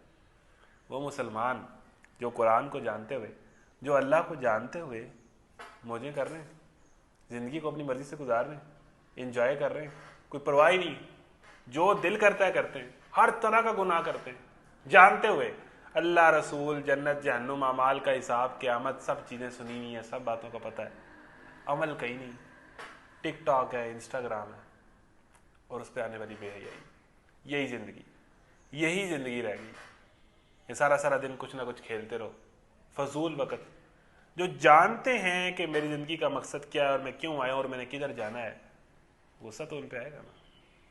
बाकी लोग भी जानते हैं, लेकिन मैंने आपको मिसाल से समझाया कि वलज़ालिन और मग़ज़ूबी अलैहिम में फ़र्क ये है कि बहुत बुरे और बहुत ज़्यादा बुरे, बहुत बुरे और बहुत ज़्यादा बुरे, यानी मग़ज़ूबी अलैहिम तो बहुत ज़्यादा बुरे, इन पे अल्लाह ताला को गुस्सा आएगा, गज़ब आएगा। वलज़ालिन, गुमराह भटके हुए, ये भी दोनों जहन्नुम का हक़दार ठहरेंगे। दोनों जालिम हैं, दोनों गुनाहगार हैं, दोनों कसूरवार हैं। तो इन दोनों कैटेगरियों से, एक बद कैटेगरी है, एक बदतरीन कैटेगरी, हमें इन दोनों कैटेगरीज में आने से बचा। ये दोनों जो पोजीशन है ना, ये ठीक नहीं है, पोजीशन एक ही ठीक है। ए दिन सिरातल मुस्तकीम, हमें सीधा रास्ता दिखा, सिरात अल्लज़ीना अनअमता अलैहिम, उन लोगों का रास्ता जिन पर तूने इनाम किया, ना कि उन लोगों का रास्ता जिन पर तेरा गज़ब हुआ और जो भटके हुए हैं सीधे रास्ते से दूर निकल गए। तो ये जी सूरह फातिहा है, एक दुआ है। इस सूरह फातिहा के अंदर क्लाइमैक्स पे हमने अल्लाह ताला से एक ही चीज़ मांगी, और वो है इहदिना सिरातल मुस्तकीम, हमें सीधा रास्ता दिखा। अब इस सूरह फातिहा की शान देखिए कि जब हम अल्लाह ताला से अदब के साथ, तारीफ़ के साथ, अल्हम्दुलिल्लाह रब्बिल आलमीन कह के, अर्रहमानिर रहीम कह के, मालिकी यौमिद्दीन कह के, इय्याका नअबुदु व इय्याका नस्तईन कह के, जब हम अल्लाह ताला की तारीफ़ के साथ और उससे मांगने का हक़ अदा करने के साथ जब अल्लाह से कोई चीज़ मांगते हैं, इहदिना सिरातल मुस्तकीम, तो अल्लाह ताला वो चीज़ देगा। जब आप दुआ अदब से, तरीके से, सलीके से और इन सारी शराइत को पूरा करके जो पीछे आई हैं, हम तेरी ही इबादत करते हैं और तुझी से मदद मांगते हैं, ये साबित तो करें। ये हम कहते ही हैं ना, साबित तो नहीं करते कि हम तेरी इबादत करते हैं और तुझसे ही मदद मांगते हैं। और इबादत को अगर उन मीनिंग्स में ले लिया जाए तो इबादत तो बहुत वसी चीज़ है। इन शराइत को पूरा करें और फिर मांगें अल्लाह से, तो अल्लाह देगा। अल्लाह क्यों नहीं देगा? वो तो बहुत ज़्यादा रहम करने वाला है, वो तो बहुत ज़्यादा माफ़ करने वाला है। उसने ही मसले हल करने हैं आ जाके, वही है जो आखिरी पे ना आए। तो जब इस तरह दुआ की जाती है तो हमने अल्लाह से दुआ क्या मांगी सूरह फातिहा में? सीधा रास्ता, लेकिन पूरे तरीके और सलीके से मांगी और पनाह मांगी गलत रास्ते से। तो अल्लाह ताला ने कहा तुम्हें सीधा रास्ता चाहिए, अगले पेज पे सूरह बकरा शुरू होगी और आगे सारा कुरान आ गया, ये लो सीधा रास्ता। यानी कि साथ ही दुआ अल्लाह ने कबूल कर ली कि जैसे ही सूरह फातिहा हमने ख़त्म की, आगे पूरा कुरान अल्लाह ताला ने दे दिया कि सीधा रास्ता चाहिए ना, ये कुरान है, ये पढ़ लो, तुम्हें ये रास्ता मंजिल की तरफ ले जाएगा, अपने रब की तरफ ले जाएगा, अपने खुदा की तरफ ले जाएगा, जिंदगी का मकसद तुम्हें समझा देगा, जिंदगी में करना क्या है तुम्हें ये बता देगा। सूरह फातिहा खत्म हुई, आगे सारा कुरान शुरू हो गया। ये है जी सीधा रास्ता। शुरू करें, बिस्मिल्लाह करें, पढ़ें, समझें, बात को सुने, कुरान को समझें। अच्छा, लोग कहते हैं जी कुरान बहुत मुश्किल है, समझना बहुत मुश्किल है जी, समझ नहीं आती, बात नहीं पता लगती, मैं समझना चाहता हूँ, कोई कुछ कहता है, कोई कुछ कहता है। मैं कहता हूँ हमने हर चीज़ समझ ली है, हमने थ्योरम समझ लिए हैं, हमने न्यूमेरिकल समझ लिए हैं, हमने अलजबरा समझ लिया है, हमने फिजिक्स और केमिस्ट्री की बहुत मुश्किल मुश्किल इस्तिलाहें समझ ली हैं, हमें वीडियो डाउनलोड करनी आती है, हमें वीडियो अपलोड करनी आती है, हमें पता है कि प्रॉक्सी लगा के और VPN इस्तेमाल करके हमने कौन सी ऐप किस तरह इस्तेमाल करनी है, हमें ये सारे काम आते हैं।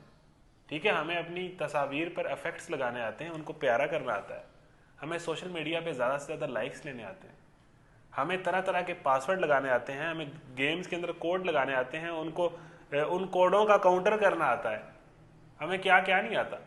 हमने कई तरह की किताबें रटी हुई हैं, हमें फिल्मों का पता है, हमें फिल्मों में जो हम वहाँ पर हीरोज जो हैं, सो कॉल्ड हीरोज, नाचने गाने वाले, वो जो डायलॉग्स बोलते हैं हमें वो आते हैं, वो जो डांस के स्टेप करते हैं हमें वो स्टेप जुबानी याद है, और हमें कुरान नहीं आता। ये तो तरजीहात का मसला है ना। कुरान समझेंगे तो कुरान आएगा, खुद तो प्लेट में रख के कोई चीज़ नहीं मिलेगी। कुरान जिस दिन खोलेंगे कुरान समझ आएगा। कुरान तो समझने के लिए अल्लाह ने आसान कर दिया है, हर जी शऊर, हर अक्ल रखने वाले आदमी को ये कुरान ऐसे समझ आता है। इसमें बात ही बड़ी बात है। सूरह फातिहा बिल्कुल क्लियर कर रही है, सारा दिन इसके अंदर है, बात क्या है, क्यों आए हो, क्या करना है, किधर जाना है, किसने पैदा किया है, सारी चीज़ें क्लियर। हमें एक एक चीज़ का पता है, और ये चीज़ हमें किसी ने सिखाई नहीं है, खुद हमारा इंटरेस्ट था, हमारा शौक था, हमें ज़रूरत महसूस हुई थी तो हमें से आ गई चीज़ें सारी। हर चीज़ को बड़ी चीज़ें आती हैं। हमें गाड़ी चलानी आ गई, मोटरसाइकिल चलाना आ गया, हमें व्हीलिंग करनी आ गई, हमें वो ब्रेक मारनी आ गई, ड्रिफ्ट मारनी आ गई, सारी चीज़ें आ गई। हमें वीडियो एडिटिंग आ गई, हमें तस्वीर को एडिट करना आ गया। हमें कुरान क्यों ना आया?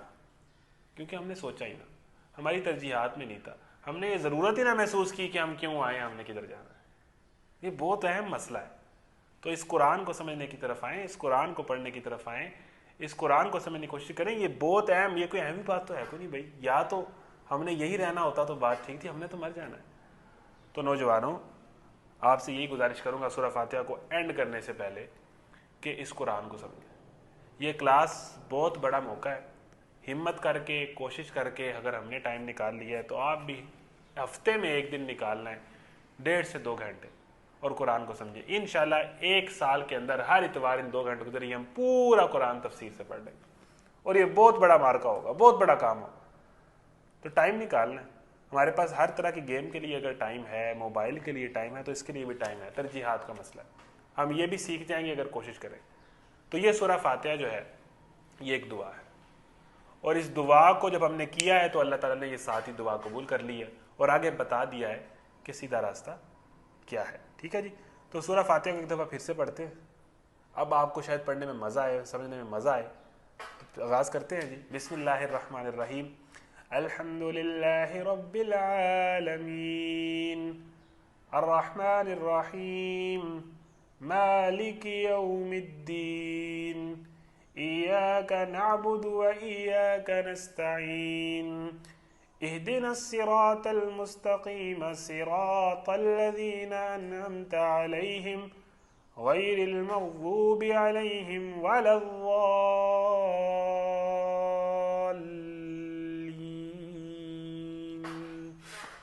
कुरान ऐसी किताब है कि कोई म्यूज़िक, कोई कोक स्टूडियो का गाना इसका मुकाबला नहीं कर सकता अगर बंदा इस कुरान को पढ़ने पर आए। इसके अंदर जिस तरह लफ्ज़ों को परोया गया है, जिस तरह की लफ्ज़ाजी है, और जिस तरह लफ्ज़ों के अंदर गहराइयाँ हैं, कोई शायरी इसका मुकाबला नहीं कर सकती। तो सूरह फातिहा कुरान को समझ कर पढ़ें। हम जुल्म क्या करते हैं कि हम कुरान को समझते नहीं। अब आप मुझे ये बताएं कि एक डॉक्टर का नुस्खा हम आके पढ़ने लग पड़े, 2 दवाइयाँ सुबह, 2 दवाइयाँ शाम, 2 दवाइयाँ सुबह, 2 दवाइयाँ शाम, तो हमारी बीमारी दूर नहीं होगी। हम कुरान को सिर्फ सवाब के लिए पढ़ते हैं, और यकीनन सवाब होता है, एक हरफ 10 नेकियां मिलती हैं। लेकिन कुरान जिस मकसद के लिए आया है, वो जब तक प्रैक्टिकली उस नुस्खे को नहीं लेंगे तो हमारी बीमारियां तो दूर नहीं होंगी। तो हम कुरान को समझते नहीं, हम कुरान को अपनी ज़िंदगी में लाते नहीं हैं, हम कुरान को यूनिवर्सिटियों में पढ़ाते नहीं हैं, स्कूल कॉलेज में पढ़ाते नहीं। नतीजतन हमारे यहाँ हालात हैं आपके सामने।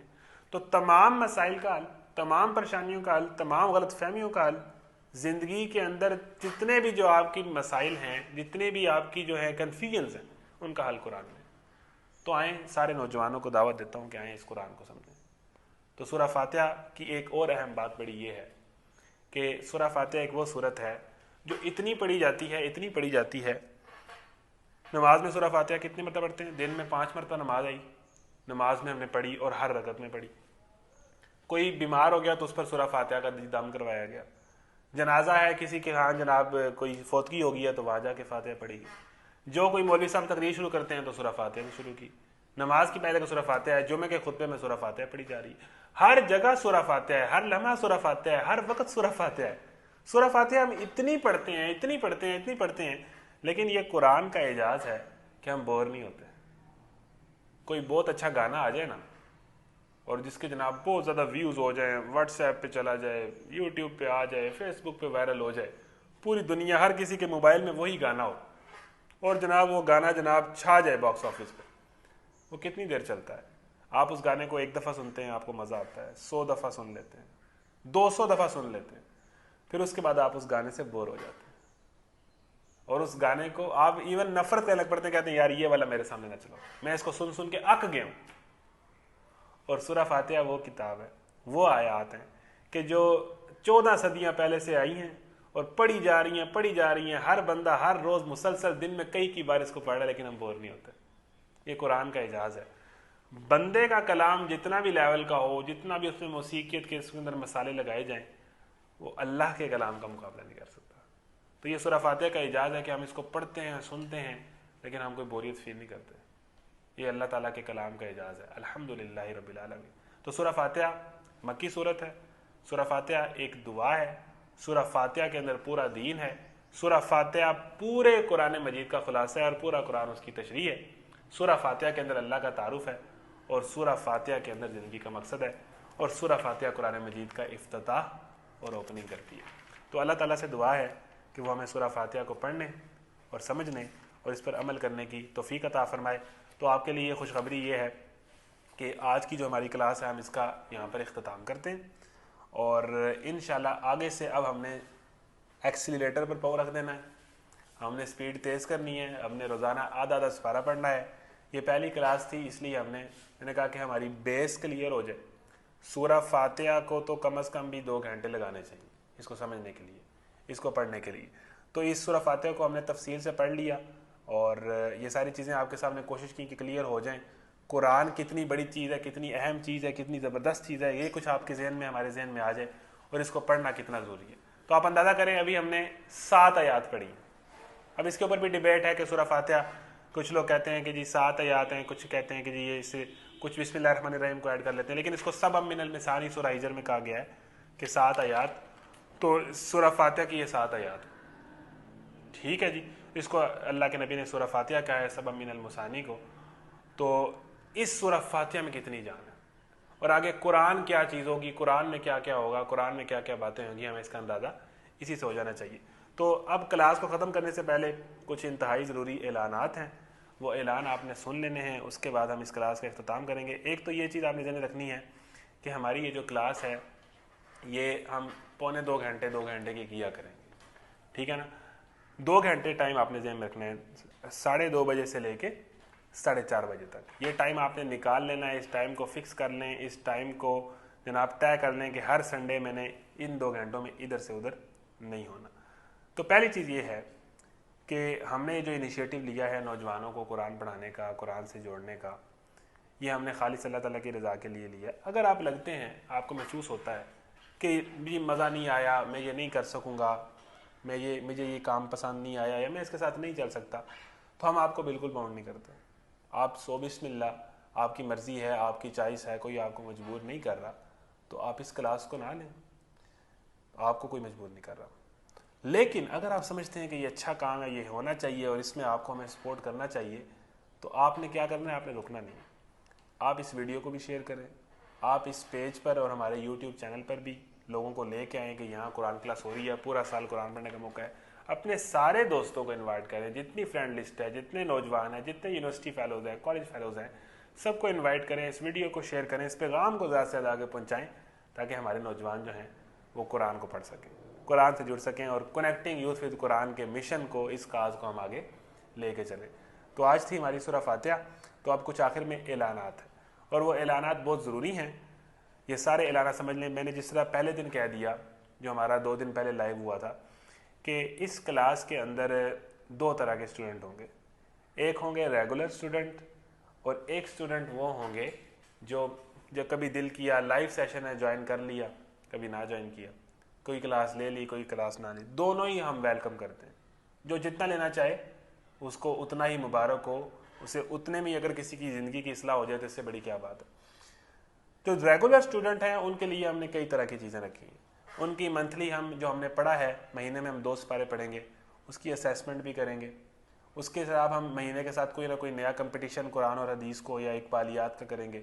इसके साथ साथ हम जो है उनकी ग्रुप के अंदर उनको नोट्स भी हर क्लास के प्रोवाइड करेंगे, व्हाट्सएप ग्रुप्स के अंदर हम बना के, और भी उसके साथ जो साथ साथ के ऐलानात हैं और साल के आखिर में जो हमारे रेगुलर स्टूडेंट्स होंगे उनको हम सर्टिफिकेट भी देंगे, उनकी सेरेमनी भी करेंगे।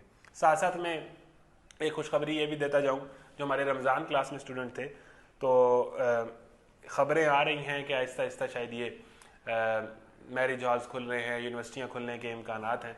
तो हमने जिस तरह पहले कहा था कि सब्र करें, जुलाई तक वेट करें, उसके बाद हम ऐलान करेंगे कि हमने सेरेमनीज़ करनी है या हमने वैसे आपको सर्टिफिकेट्स भेजने हैं। तो आप सब्र रखें, जुलाई तक इंशाल्लाह उम्मीद है कि कोई अच्छी न्यूज़ मिलेगी और हालात भी लग रहा है कि लॉकडाउन ख़त्म हो रहा है और दोबारा से वही सूरत हाल, वही मुल्क की जो है रौनकें बहाल हो रही हैं। तो अल्लाह इसमें खैर करे, इंशाल्लाह जुलाई के बाद वो भी। तो इस क्लास के रेगुलर स्टूडेंट को भी हम अगले साल क्लास ख़त्म होने के बाद क्लोजिंग सेरेमनी में सर्टिफिकेट्स देंगे। तो नोट्स हैं, पहली चीज़ है कि आपने अब करना क्या है।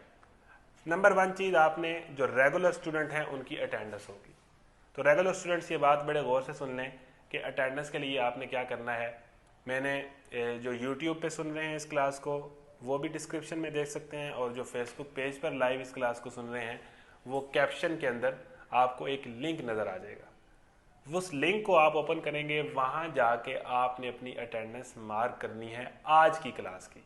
और ये सिर्फ आज की क्लास की अटेंडेंस है, सिर्फ वो स्टूडेंट अटेंडेंस लगवाएंगे जो रेगुलर इस क्लास को लेने का इरादा रखते हैं। जो नहीं रखते वो अटेंडेंस नहीं लगवाएंगे, अटेंडेंस सिर्फ रेगुलर स्टूडेंट्स के लिए। ठीक है जी। तो आपको लिंक नीचे नज़र आ रहा होगा इसी कैप्शन में, या यूट्यूब पे है तो वहाँ डिस्क्रिप्शन में लिंक ओपन करें। वहाँ पर आपके सामने 2-3 सवाल होंगे। आपका नेम पूछा गया होगा, आपने नाम लिखना है, आपका शहर पूछा जाएगा, आपका जेंडर मेल फीमेल ये पूछा जाएगा, और उसके बाद सवाल होगा कि आपने जो आज का लेक्चर है वो उसके अंदर आपकी पार्टिसिपेशन और आपकी प्रेजेंस या अटेंडेंस कितनी थी। उसमें आगे 3 सवाल हैं, हाफ थी, फुल थी या एब्सेंट। ठीक है ना, कि आपने आज का लेक्चर हाफ अटेंड किया है, 1 घंटा या लगभग अटेंड किया है तो वो हाफ है, पूरा लेक्चर 2 घंटे का अटेंड किया है तो वो फुल है। तो फुल अटेंडेंस पे क्लिक कर दें। अगर आप फुल अटेंडेंस ली है, हाफ पे ली है, जो कम आते हैं, लेट आया, जल्दी चला गया, तो वो हम हाफ कंसीडर करेंगे।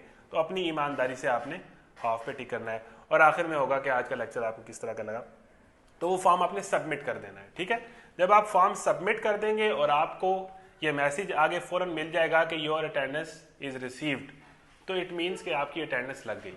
उसके बाद आप उस फॉर्म को दोबारा फिल ना करें, आप उसको एग्जिट कर दें, क्विट कर दें, एंड कर दें, तसल्ली रखें आपकी अटेंडेंस लग चुकी है। तो आज की अटेंडेंस आप इस तरह लगाएंगे रेगुलर स्टूडेंट्स, और आगे जो भी हम अटेंडेंस का मैकेनिज्म बनाएंगे, हम सोच रहे हैं इसको किसी और तरीके से करें या इस तरह करें, जो भी तरीकाकार होगा वो आगे अनाउंस हो जाएगा। तो आज की अटेंडेंस आपने इस लिंक को खोल के इस क्लास के फ़ौरन बाद लगा लेनी है। अटेंडेंस लगाने के लिए आपके पास जो है टाइम होगा सिर्फ और सिर्फ 15 मिनट। ठीक है जी, 1 मिनट से भी कम का काम है अटेंडेंस का। इंशाल्लाह 4:45 के बाद हम अटेंडेंस क्लोज कर देंगे, उसके बाद अटेंडेंस नहीं होगी। तो 4:45 से पहले पहले आपने अपनी अटेंडेंस लगवा लेनी है। 4:45 के बाद हम अटेंडेंस को क्लोज कर देंगे, फिर अटेंडेंस आपकी रिसीव नहीं होगी। नंबर 1। नंबर 2 बात है, जो रेगुलर स्टूडेंट्स हैं उनके लिए हमने व्हाट्सएप ग्रुप्स बनाए हैं। जो हमारे मेल स्टूडेंट्स हैं, जो बॉयज़ हैं, उनका जो व्हाट्सएप ग्रुप है उसका लिंक भी आपको कैप्शन में या डिस्क्रिप्शन में नज़र आ रहा होगा। आपने क्लास ख़त्म होने के बाद उस ग्रुप का लिंक ओपन करके उस ग्रुप को ज्वाइन कर लेना है अगर आप रेगुलर स्टूडेंट हैं। उस ग्रुप के अंदर आपको नोट्स और इस तरह के शॉर्ट रिमाइंडर्स और ऐलानात और इस तरह की डिफरेंट चीज़ें आपको साथ साथ प्रोवाइड होती रहेंगी। तो वो ग्रुप्स बने हुए हैं। जो मेल का ग्रुप है उसका मैंने लिंक दिया हुआ है, वो आप लेक्चर ख़त्म होने के बाद इसी कैप्शन से लिंक लेके जो मेल स्टूडेंट्स हैं वो उसको ज्वाइन कर सकते हैं। जो फीमेल स्टूडेंट्स हैं, जो उनका व्हाट्सएप ग्रुप है उसको हम सामने नहीं करेंगे, क्योंकि ज़ाहिर है एक सिक्योरिटी और सेफ्टी रखनी होती है, क्योंकि सोशल मीडिया एक पब्लिक है। तो वो क्या करें कि वो 031322222452, ठीक है ना, इस पर आप लोगों ने मैसेज कर देना है पूरे 6 बजे, उससे पहले नहीं। पूरे 6 बजे जो फीमेल्स हैं वो अपना नाम और अपना शहर लिख के सेंड कर दें। हमारे ऑफिशियल नंबर पर व्हाट्सएप नंबर है 031322222452, वो भी नीचे मेंशन कर दिया गया है।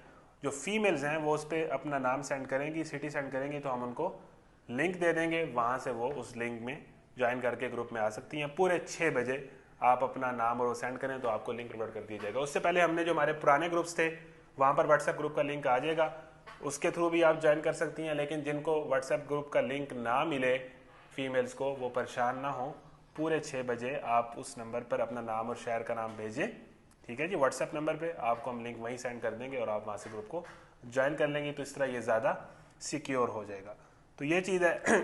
आखिरी चीज़ मैं आपसे ये कहना चाहता हूँ कि इस क्लास को बराए करम सर्टिफिकेट की नीयत से या जनाब सर्टिफिकेट मिल जाएगा और इसलिए मैं ले रहा हूँ इस नीयत से ना लें। इस क्लास को सिर्फ और सिर्फ हम कुरान को समझने की नीयत से लेंगे तो ज़्यादा अच्छा होगा।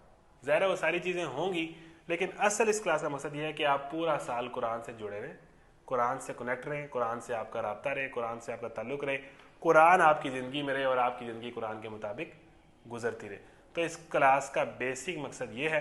तो मैं फिर कह रहा हूँ कि अगर आपको ये चीज़ पसंद आई है तो बड़ी तादाद में रजिस्ट्रेशन जो है, मतलब वैसे तो क्लोज है अब हो गई है, लेकिन लोगों को अगले प्रोग्राम में इनवाइट करें। कोई एक क्लास लेता है, 4 लेता है, 10 लेता है, 15 लेता है, हमें इससे मैटर नहीं, लेकिन एक क्लास भी कम से कम ले। तो अपने दोस्तों को इस प्रोग्राम के लिए इन्वाइट करें। इंशाल्लाह आपसे नेक्स्ट संडे आई थिंक 12 जुलाई बनेगी, इसी टाइम पर मुलाकात होगी। आप वहाँ से क्लास ले सकते हैं। तो यूट्यूब चैनल का भी लिंक दिया है, वहाँ से भी क्लास ली जा सकती है। फेसबुक पे भी यहाँ पर क्लास हो रही है, वहाँ से भी अवेलेबल है। तो इन दोनों प्लेटफॉर्म से आप हमारी लाइव क्लास 2:30 बजे सुन सकते हैं। आपसे मुलाकात होगी अगले इतवार को। बहुत शुक्रिया। अस्सलामु अलैकुम वरहमतुल्लाहि व आखिरु दावाना अनिल हम्दुलिल्लाहि रब्बिल आलमीन।